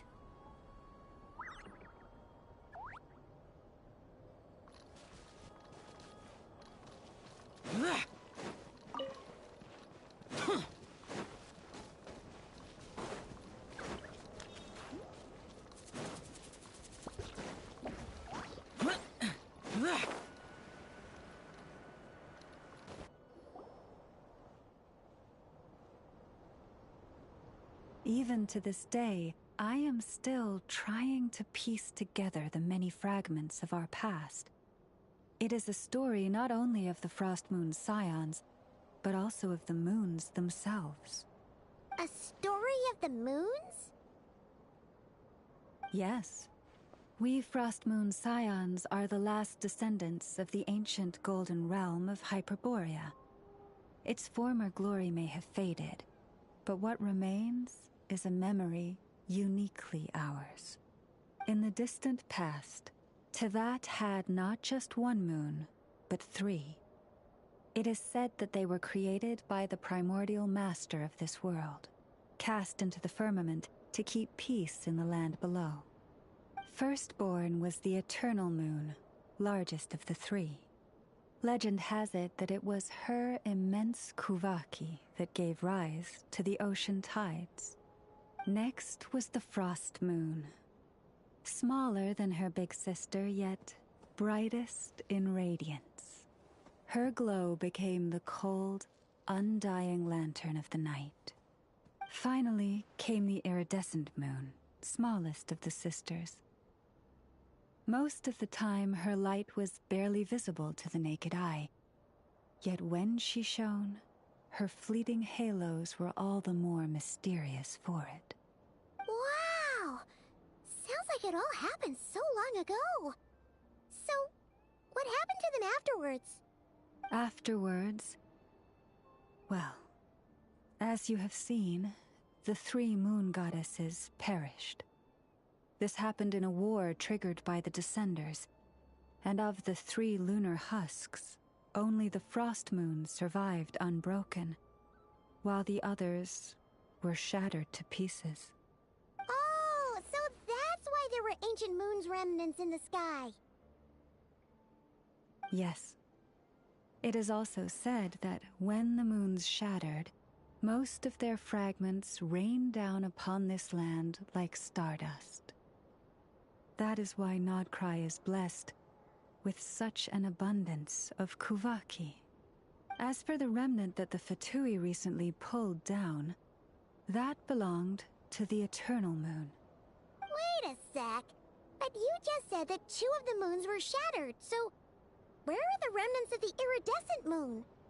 The iridescent moon's remnants were never found. What happened to her after the war remains a mystery. Some say she vanished in an instant, while others believe that her remnants are simply too delicate to leave a trace.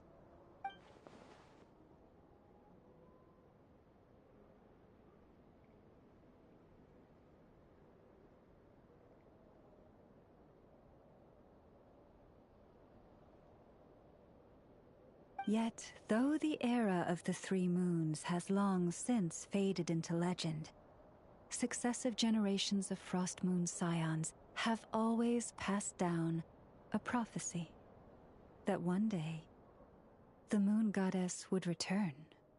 And in the end, that prophecy did indeed come to pass, though not quite. Lady Lauma! Lady Lauma, are you there? Cappy, what is the matter? Lady Lauma, it's my daughter, Karina. Her illness. Take me to her, right away. Now where in the world did I put that book?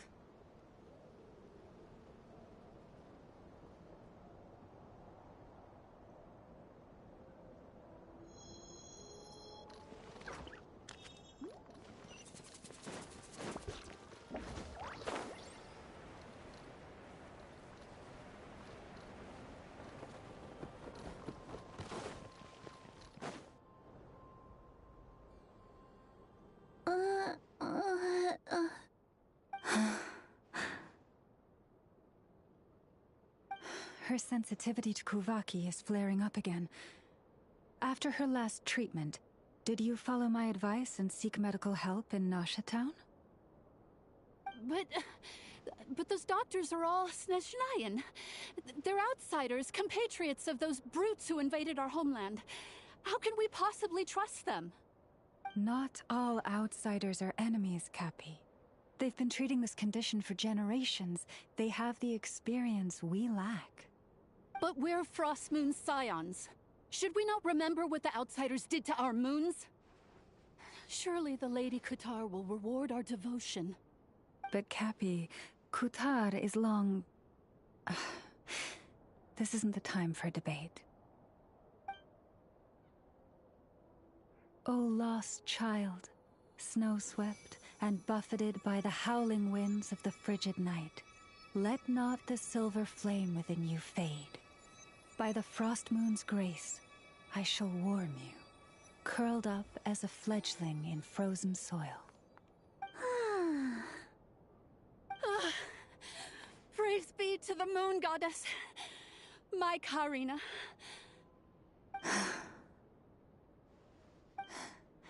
Remember, she must take powdered laka berries daily. It will ease her symptoms.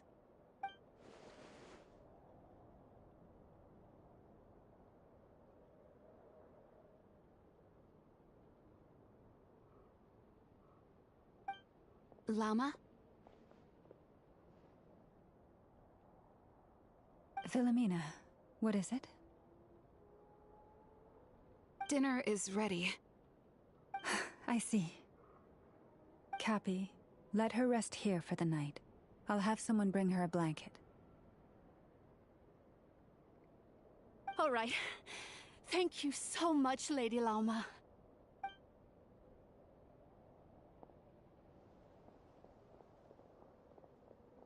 Will she be all right?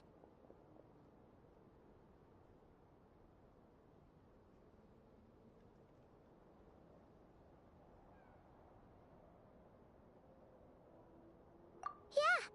If there's anything at all we can do, please don't hesitate to ask. Thank you for your kindness.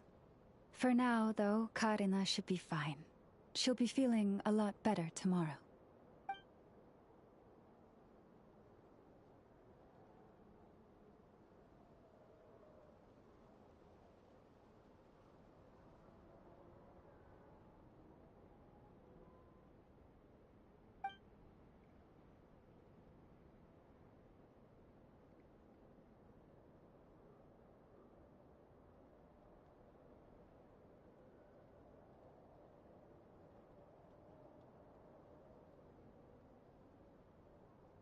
Please do not be worried.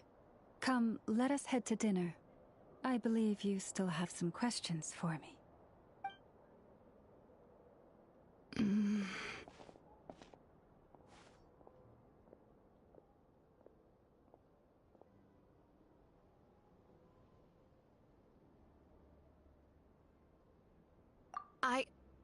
Oh, sorry. Yes, I'll be coming too. I was just thinking about something. Oh? Lauma makes such an unshakable moon chanter. Calm, capable, someone we can count on. Deep down, though, I know she's been quietly carrying the burden for the rest of us. Traveler, Paimon. Believe me when I say that as a fellow Frostmoon Scion, I do worry about Lauma. It's just that sometimes it's hard to say it to her face. Could I ask you to look out for her? I can tell she really trusts you.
I fear that would stress her out even more. Sometimes I really admire her strength, but at the same time, I can't help feeling powerless myself. Prices like these are just outrageous. This is more than a fair price already.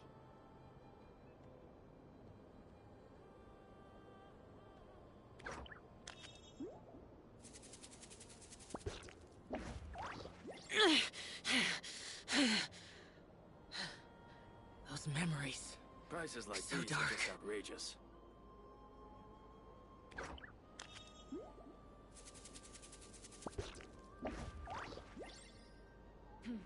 This is more than a fair price already.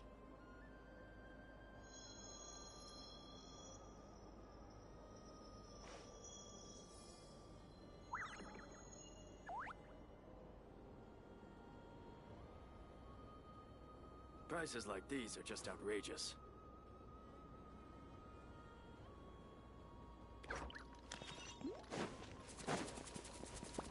Phew.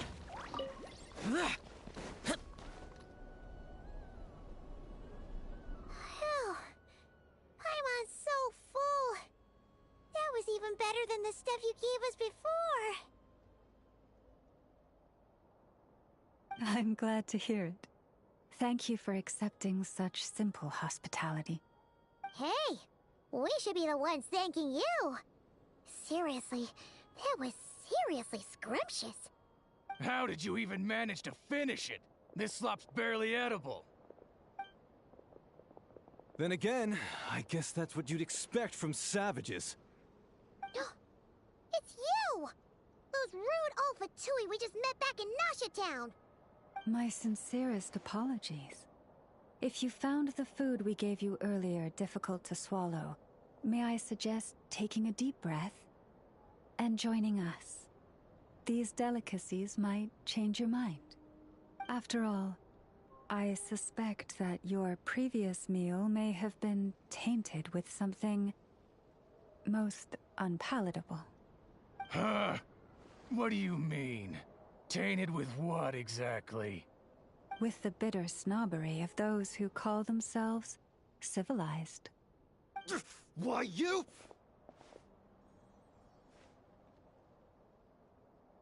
Looking for a fight? Sure, I'd be more than... Hold it! We're not here to brawl. Yet. We're here on official business. Orders from above. We're here to deliver the Frostmoon Scions a warning. Or rather, a final ultimatum. You have 3 days to hand over the relic and reveal the whereabouts of your so-called Kutar. If you fail to do so, the Fatui will immediately begin the cleansing of Hisi Island. Which, by the way, is the sovereign territory of the Tsaritsa of Snezhnaya. What insolence! Your demands are outrageous! For generations, this land has belonged to the...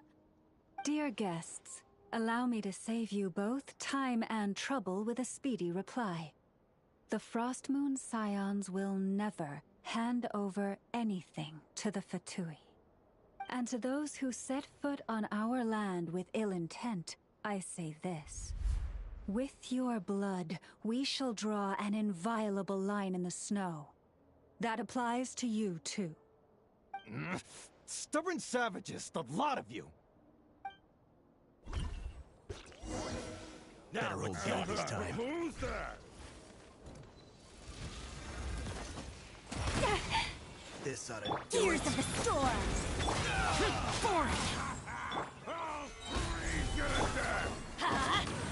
This is order. Forest, protect us. Go in!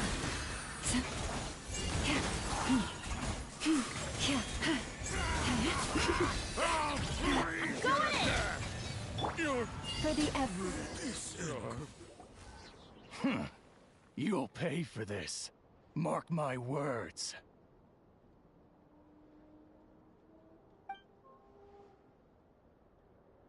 Hey, if you're so tough, get back here and put him up! Huh. Guess all they're good for is running away. I'm so sorry. You've had to put up with far too much unpleasantness today. Come on, it's not your fault. We don't like bullies like them either. But still, they mention a relic in Kutar. What exactly could they be after?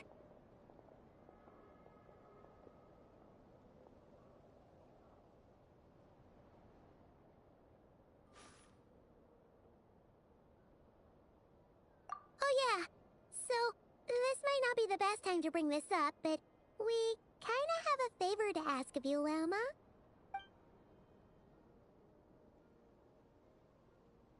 I see. So your questions concern the sacred relic too.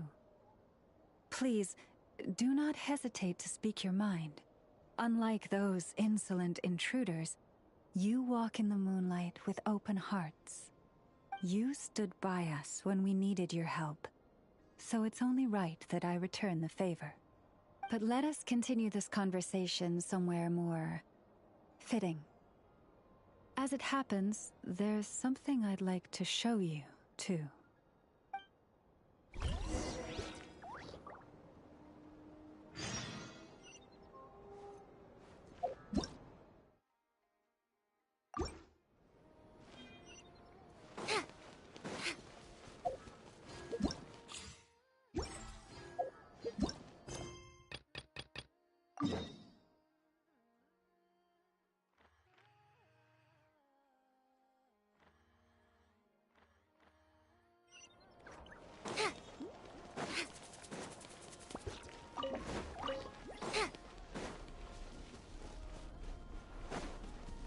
Whoa!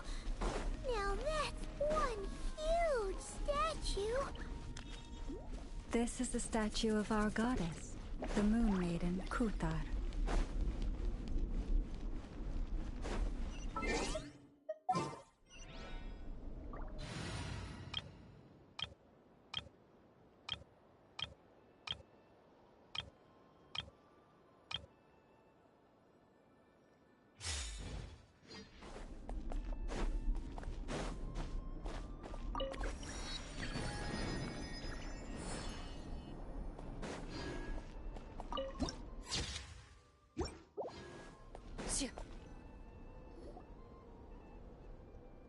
Wow! It's spectacular! Kutar was born here on Hisi Island around 500 years ago.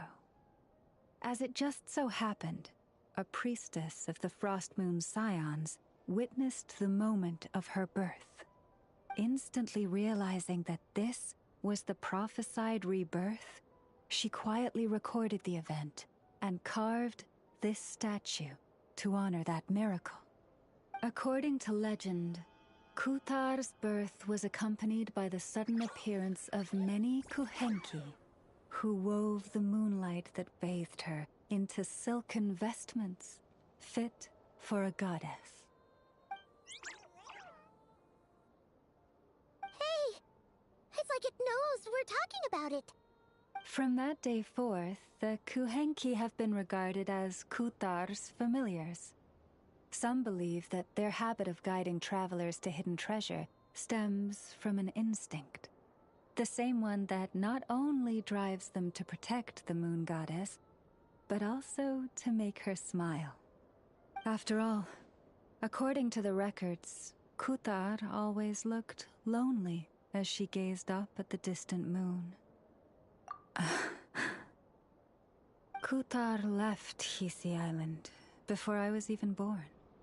According to the previous moon chanter, the goddess was angered by our people's greed, and that is why she left us. Where did she go?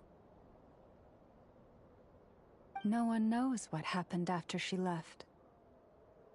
But just a few months ago, after those 2 ancient moons' remnants fell from the sky, she was spotted on Hisi Island once more. And the Fatui have been harassing and threatening us ever since.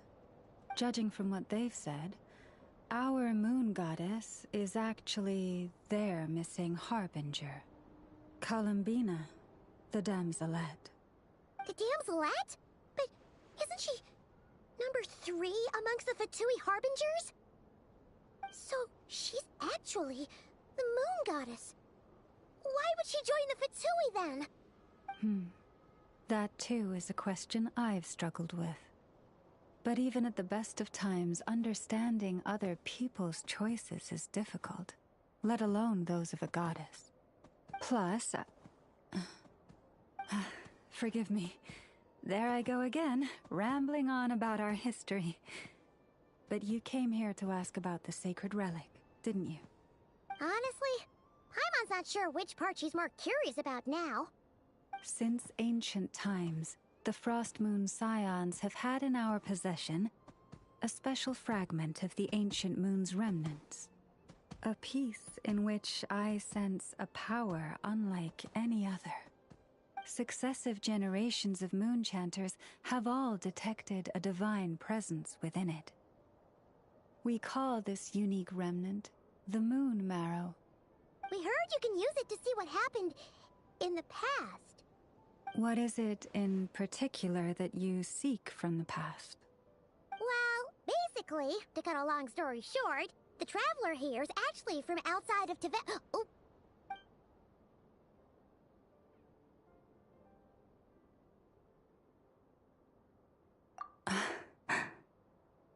Thank you.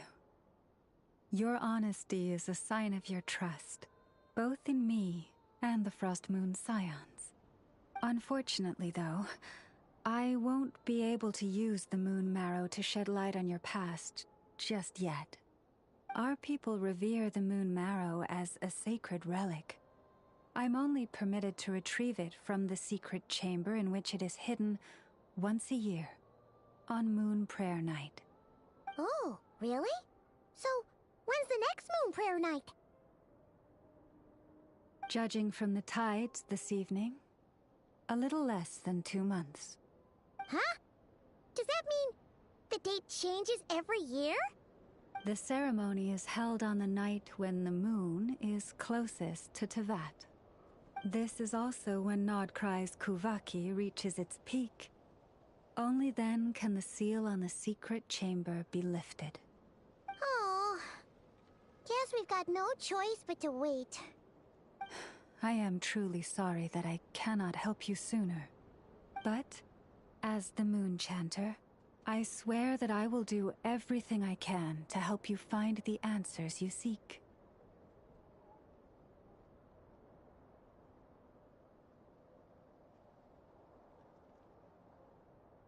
Think nothing of it. After all you've done for us, you deserve nothing less. Who'd have thought today was only our first day in Nodcry? Feels like so much has happened already. If I may be so bold, what does family mean to you?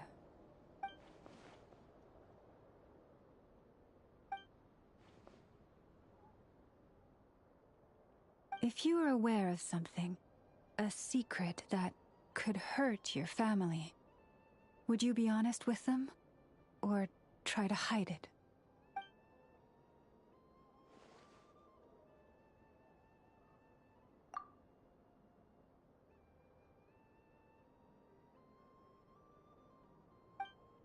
Oh, I'm so sorry.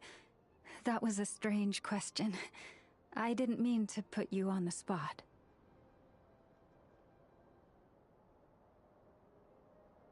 I guess I've just never met anyone with a story quite like yours before.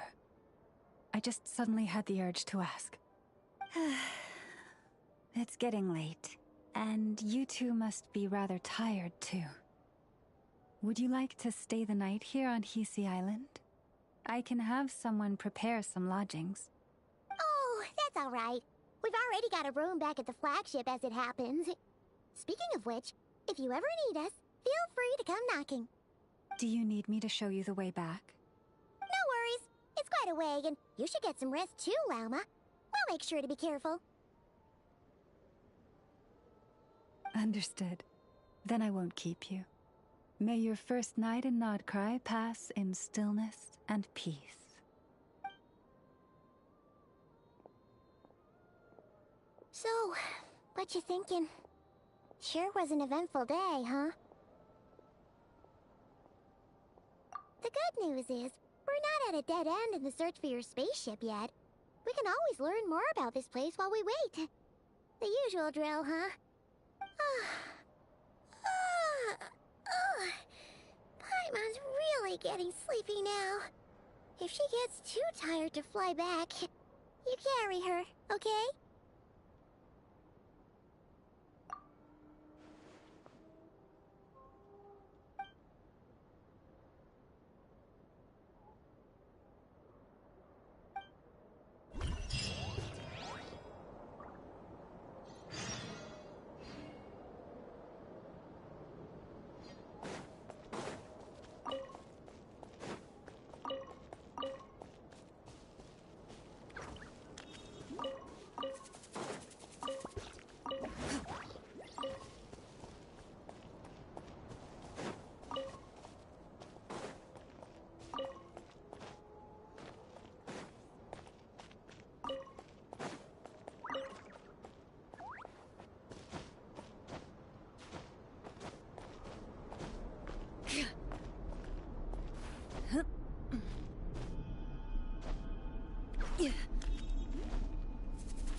A duel is a battle of wills, and the sword an extension of the duelist's spirit. If your heart recoils in fear, then your sword may as well be in its scabbard, because you will not wield it effectively against your foe.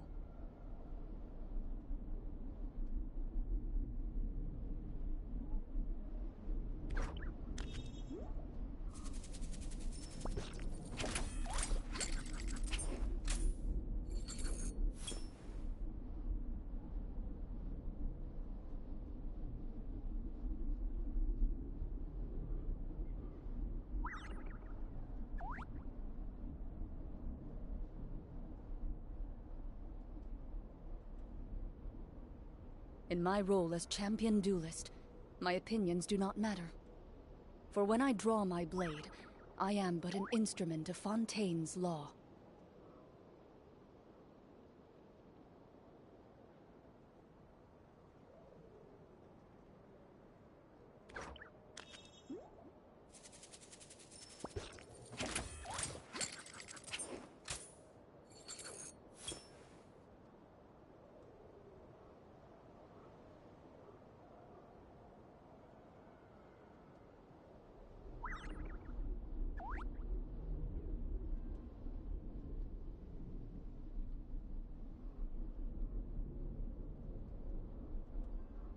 I've faced many opponents in my duels.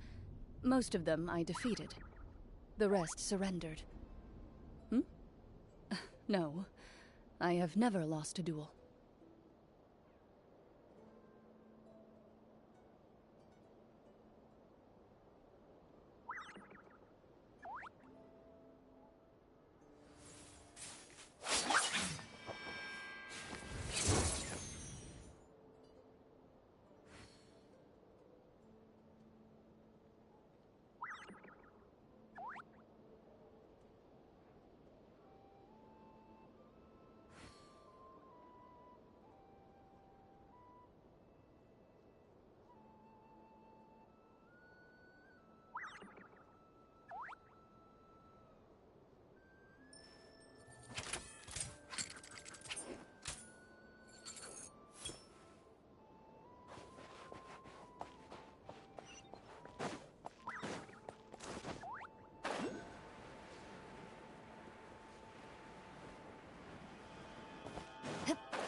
with nature, as one with wind and cloud.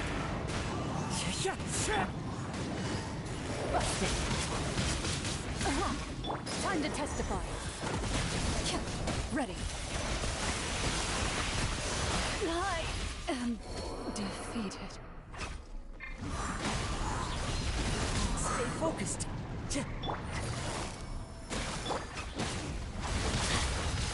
This is the end. It's gonna hurt in the morning. The victor is declared.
Hey, what are you doing here?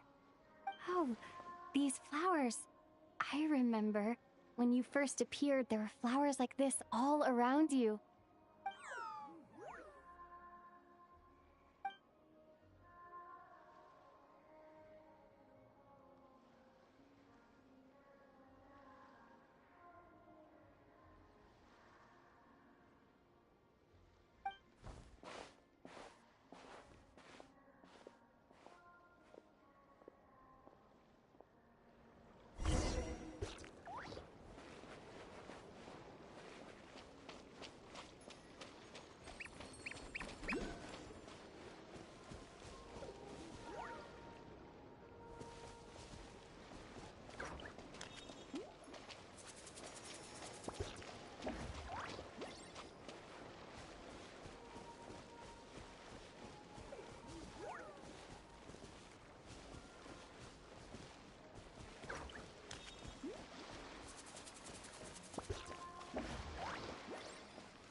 Who goes there?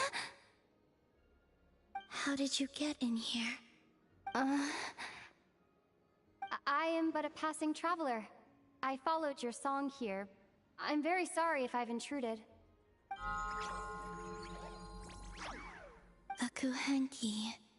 She brought you here.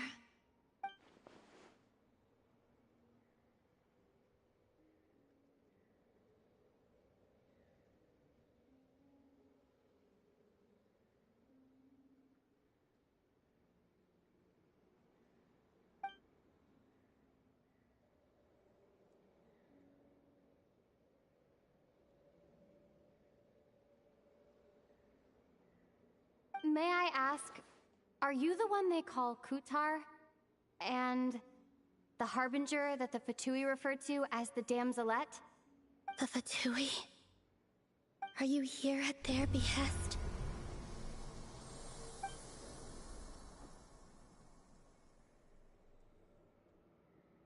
Please don't get me wrong. I have no intention of doing anything for the Fatui. I just wanted to ask you about Nodcry. And the moons. The moons? Do not believe in what you can see. What truly matters is what you cannot.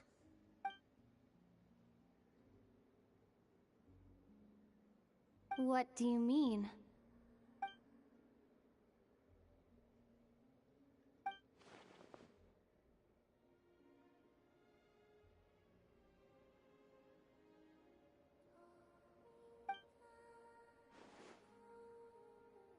Listen, I'm the Traveler. I'm on a journey through the nations of Teyvat. Hello.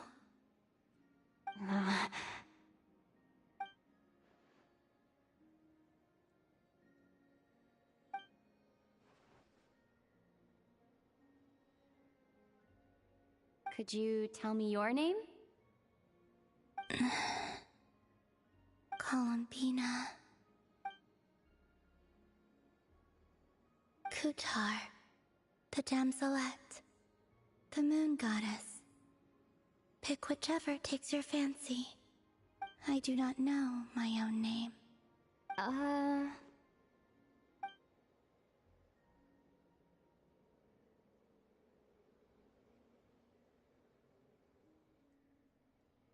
Then... Columbina. Hmm?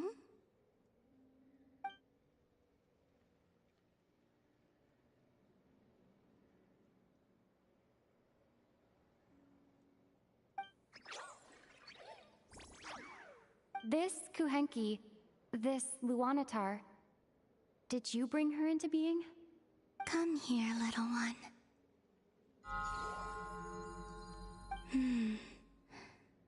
The trace of a blessing, but not one of mine.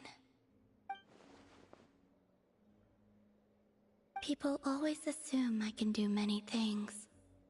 Assume I have done many things. But I haven't. All I ever wanted was to.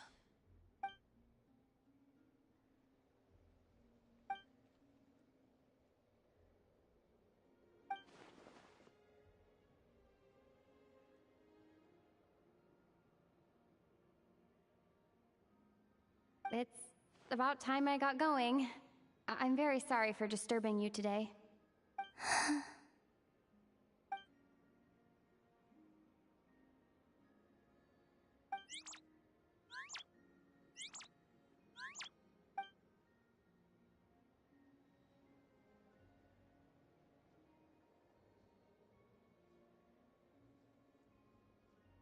Columbina, that Kuhenki... Oh, you're leaving?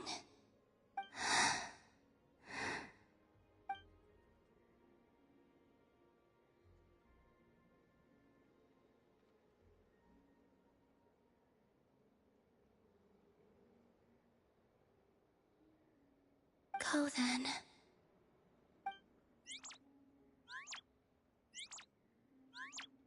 Goodbye. Take care. The moon can be treacherous.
Wait, is that... Ether?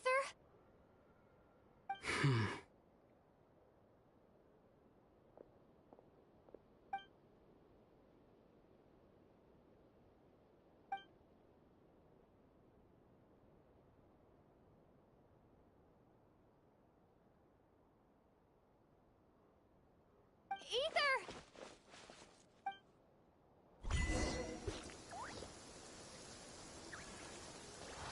Ether!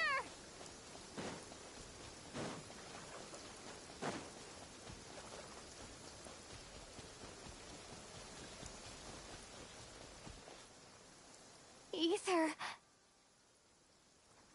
Lumine, it's you.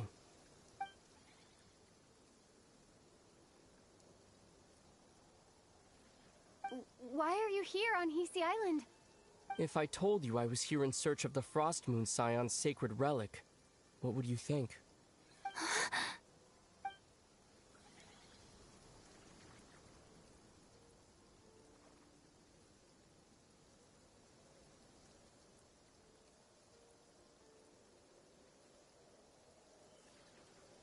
Are you also here to uncover the truth about our past? That's right. What happened to us in the past? How we came to Tevat? Why our spaceship crashed here? There are things I want to know too.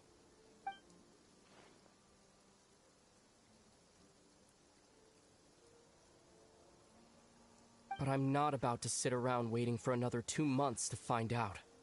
Wait! Wait? But I still have unfinished business.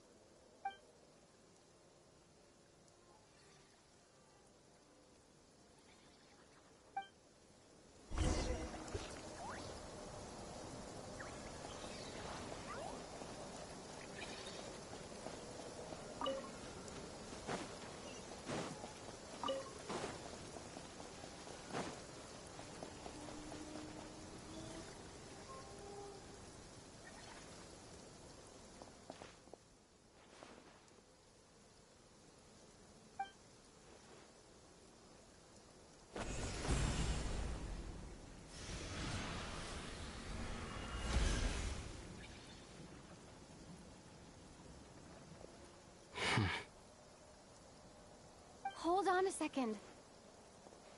What's wrong? That's the Frost Moon Scion's sacred relic. We can't just... Use it to get to the bottom of all this? We should at least get their permission. You barely even know her. Yet already you hold that moon chanter in such high trust. What do you mean? She told you that the seal can only be broken on Moon Prayer Night, when the flow of Kuvaki is at its peak, yes? You heard all that? Watch this. Huh? But... Get it now? She's been stalling for time. As long as the statue's base is imbued with sufficient power, the secret chamber can be opened at any time.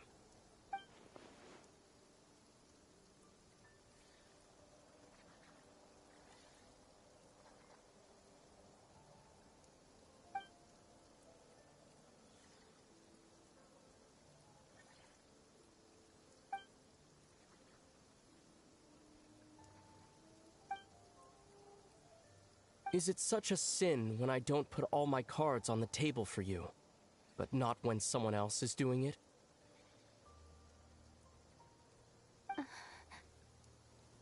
It's not like that. Is it? Ether, you've got it all wrong. This whole time I've wanted to ask you, what happened to make you like this? I admit, I've been having trouble accepting it. But after all this time apart, I've finally come to terms with who you are. Willful side and all. I trust you. I still do. Through all the worlds we've traveled, you've always been there by my side. If there are things you can't explain yet, I can wait while the journey goes on. I'll wait as long as it takes, until the day you're ready to talk. Lumine.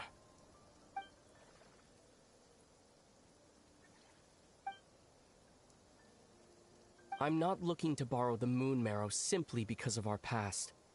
It holds answers about the very origins of Teyvat.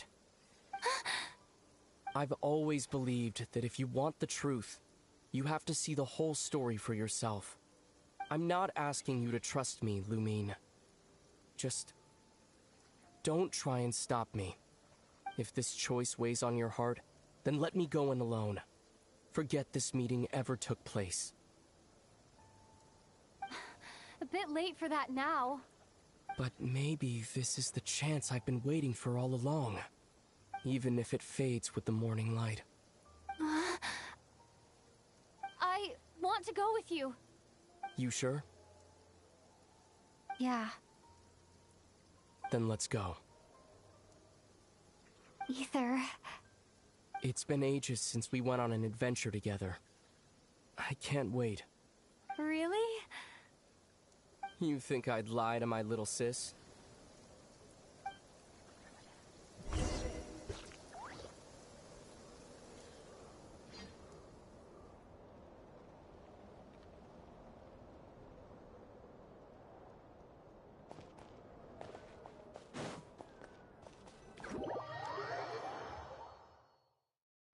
From what I understand, the path ahead is likely to be full of trials and challenges. A deterrence against intruders, and a test for those who truly seek entrance. Nah, I doubt the two of us will have any problems. I agree. Still, if we get separated, things could get tricky. Best we move together and watch each other's backs. Even the sound of your footsteps takes me right back. As a warrior, as a traveler, as my little sister.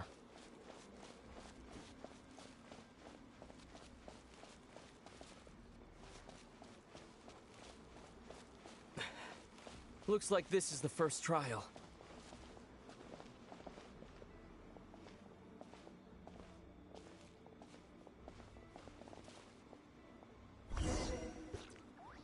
Lumine, do you understand how Kuvaki works? How it exacts force through push and pull?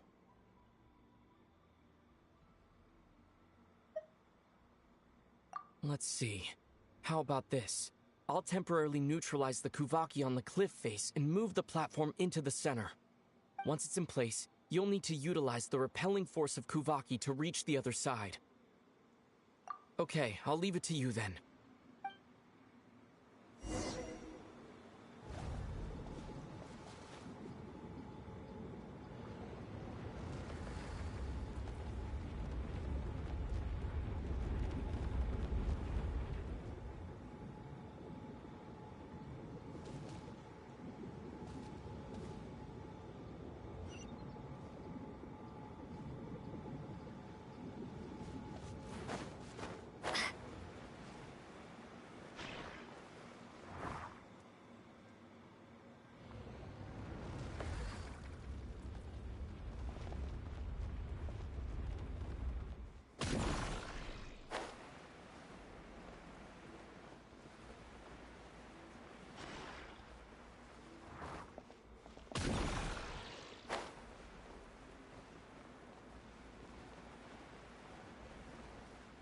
This should help Ether get across.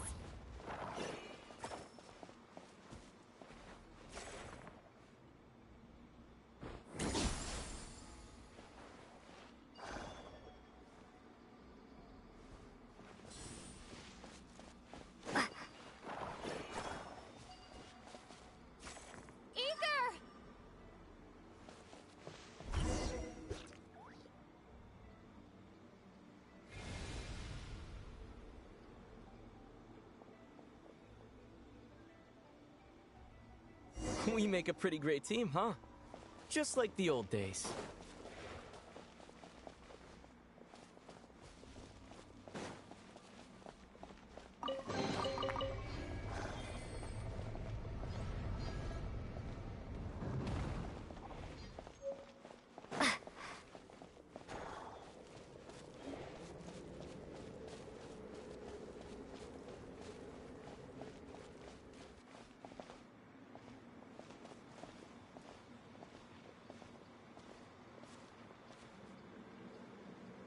A wide open space. Must be in for a fight.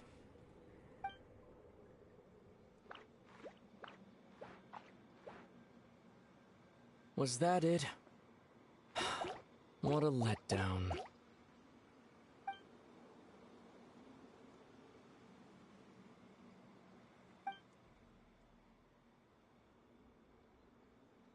Lumine. What is it? Why are you looking at me like that? Those enemies were weak, were they not? Maybe it's because the trial's only just begun. Actually, I've got an idea. Why don't we have ourselves a little friendly competition? Let's see if your journey has made you rusty. You're on!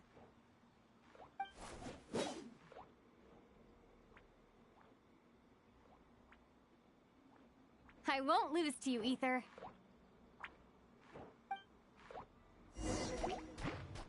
If memory serves, I used to come out on top more often than not. You sure you're alright? Seems your memory's slipping, Ether.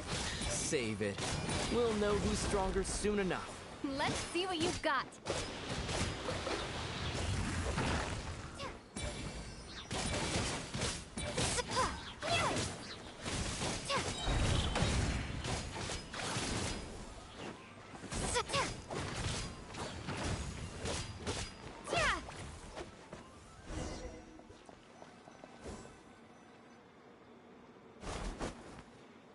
Fine, you win.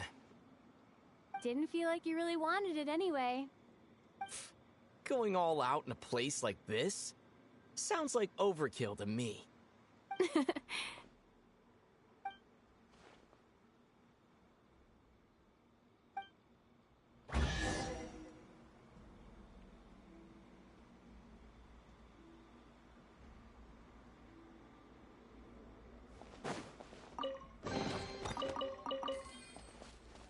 Let's keep moving.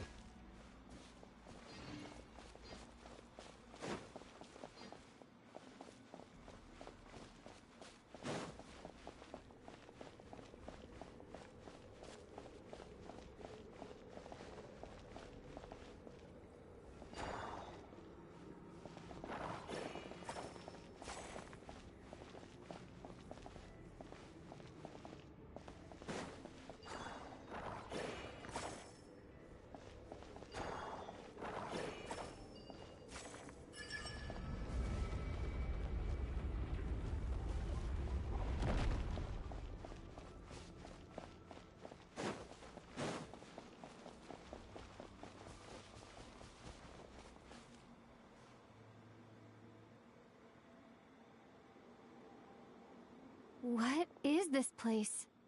No sign of any monsters. Feels like a ritual site, but something's missing. It's ahead, inside that thing that looks like a mirror. I can feel it, but maybe it's sealed within? Can you open it using Kuvaki? Apparently not. Do you think it might have something to do with the Frost Moon Scion's bloodline? Ether? If this is about strength of blood, what could possibly stop us? Let me give it a try. Why don't you check around for other clues? Sure.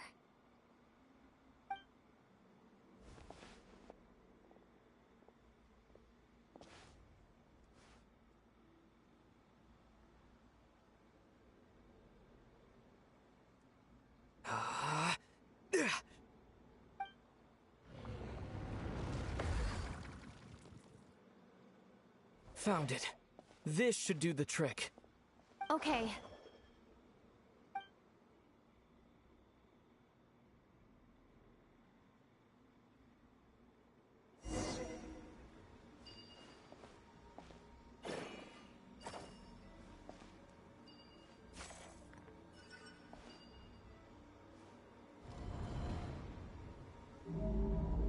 Yep, that got a reaction.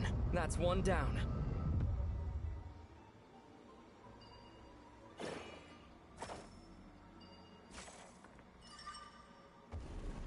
Nicely done.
You've got this. One more to go. Good work, Lumine.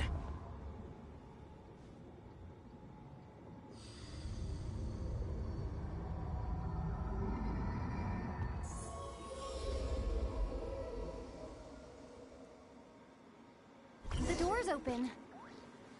Come, we must be close.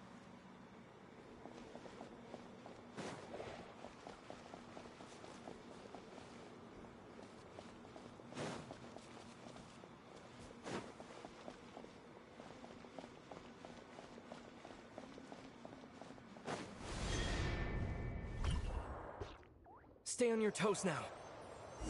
Have you considered that I might be the more experienced between us? Is that so?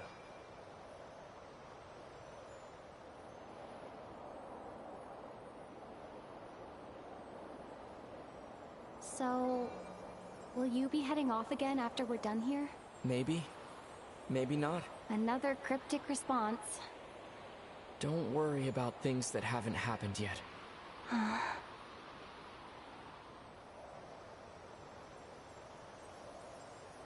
At the end of all this, what do you think we'll find? Whatever it is, we can handle it. What about the end of our journey? That's not something we need to worry about right now.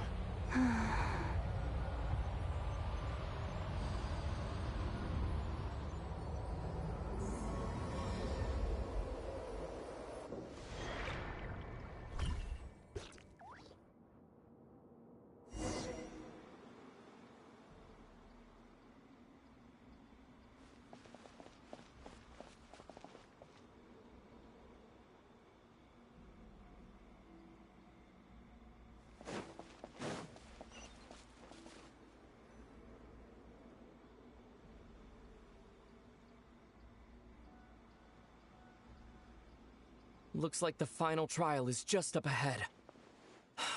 Ready for battle? When have I ever not been? What's wrong? Going on an adventure with you side by side, it's been so exciting. But at the same time, it just feels surreal, I guess. Maybe because it's been so long. You know, this is only the second time we fought together since the day we both woke up in Teyvat. Maybe that's it. Lumine, let the light of our blades come together once more, just like they did in the past. Ether. This is a night of miracles, an adventure that belongs to us. Let's not weigh it down with worries and regrets. This is our adventure.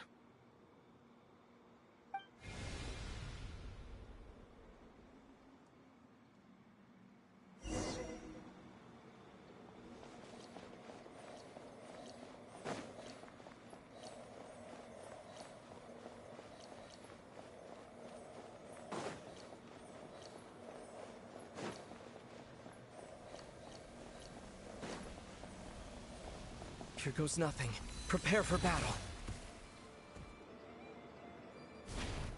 Stay focused! Dodge its attacks!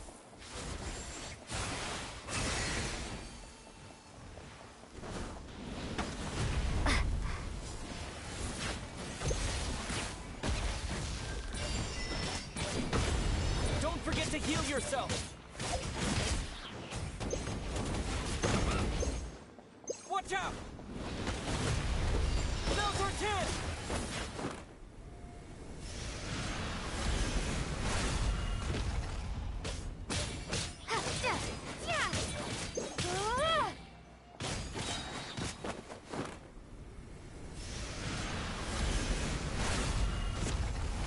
Time for the finishing blow!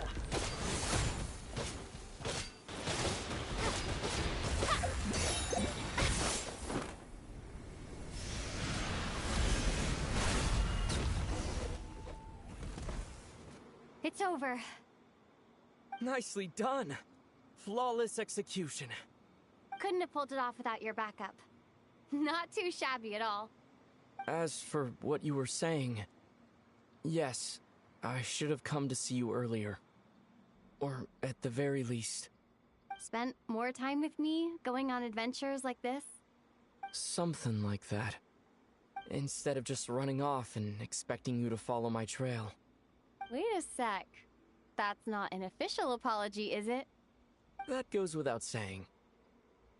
Come on, time to claim the treasure we came for.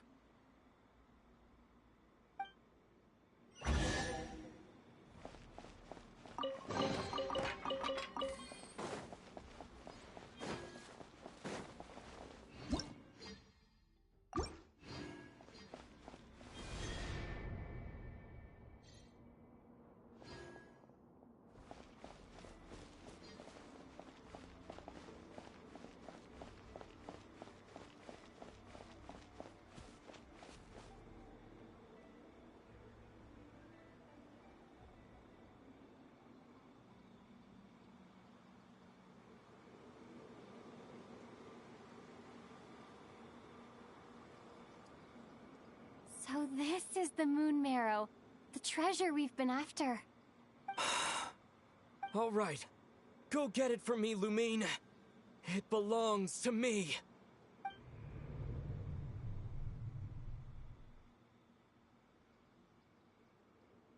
What's wrong, Lumine? After everything we've just been through, you still don't trust me? Don't you want to know the truth too? Just like I do? Rest assured, I'll share the truth with you afterwards. Now go, bring it to me.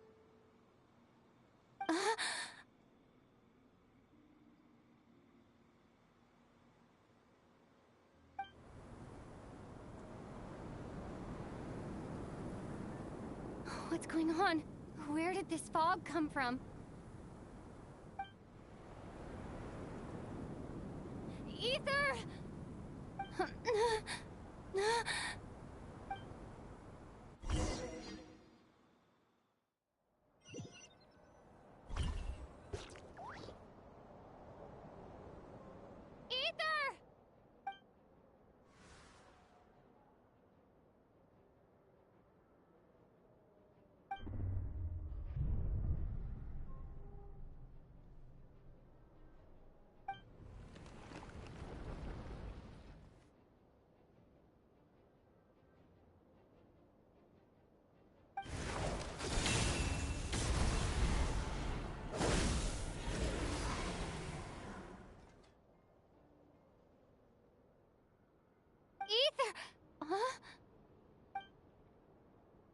Huh?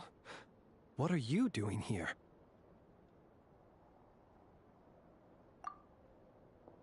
Yes, we ran into each other at the flagship this afternoon. I'm honored you still remember.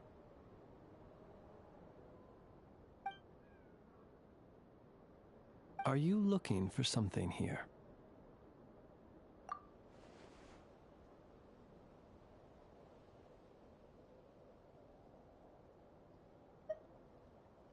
And you just happen to end up surrounded by the Wild Hunt.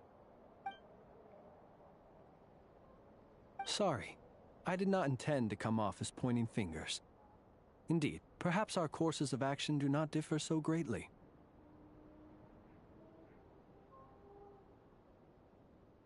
Not exactly. We Lightkeepers are accustomed to patrolling at night. A long-held tradition, you understand.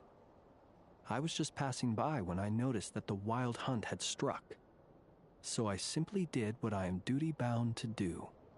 As a matter of fact, I just saw someone leaving in quite the hurry. Was that your companion?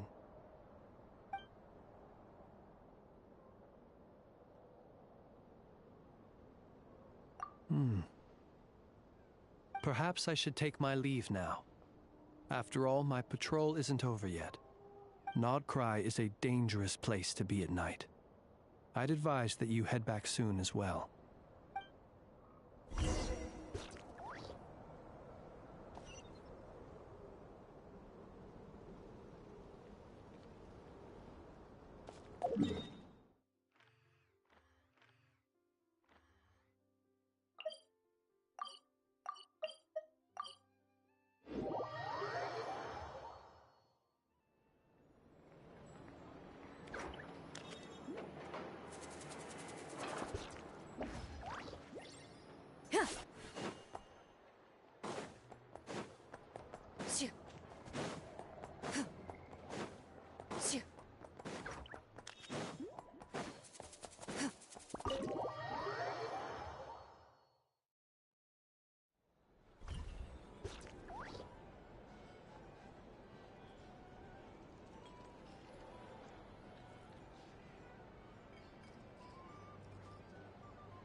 These are bounties.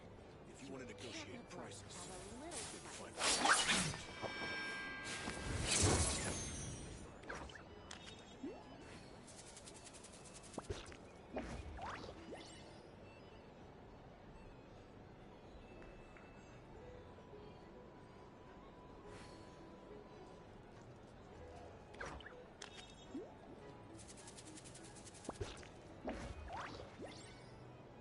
A duel is a battle of wills, Here's the thing. and the sword an extension of the duelist's spirit. If your heart recoils in fear, then your sword may as well be in its scabbard, because you will not wield it effectively against your foe.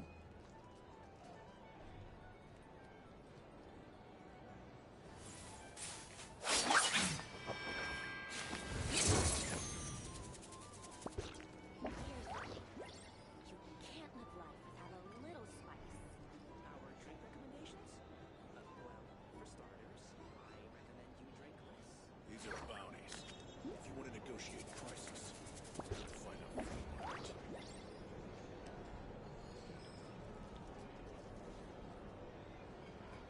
I've faced many opponents in my duels. Most of them I defeated. The rest surrendered. No, I have never lost a duel.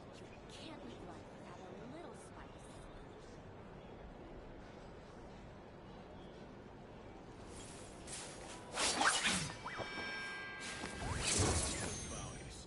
If you want to negotiate prices, go find a flea market.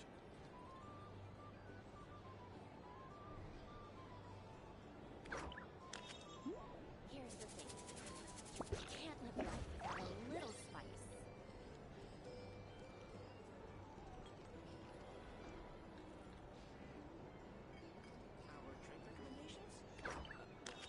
A duel is a battle of wills, and the sword an extension of the duelist's If you want spirit. to negotiate prices, If your heart recoils in fear, then your sword may as well be in its scabbard, because you will not wield it effectively against your foe.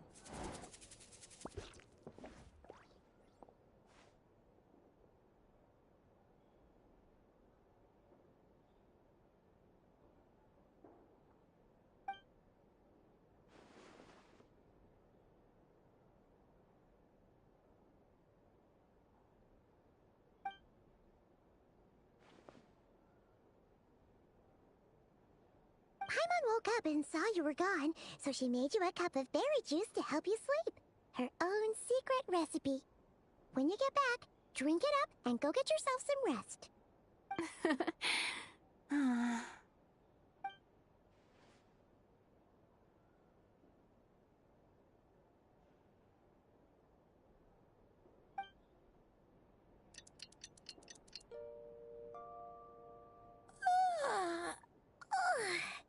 Good morning? If now still counts as morning. When did you get back last night? Did you sleep well?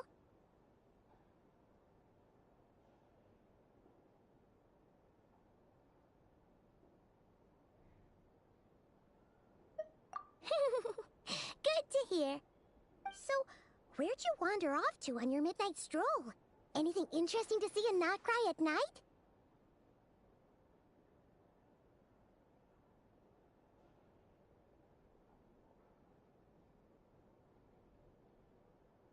Oh, really? Come on, don't leave Paimon hanging.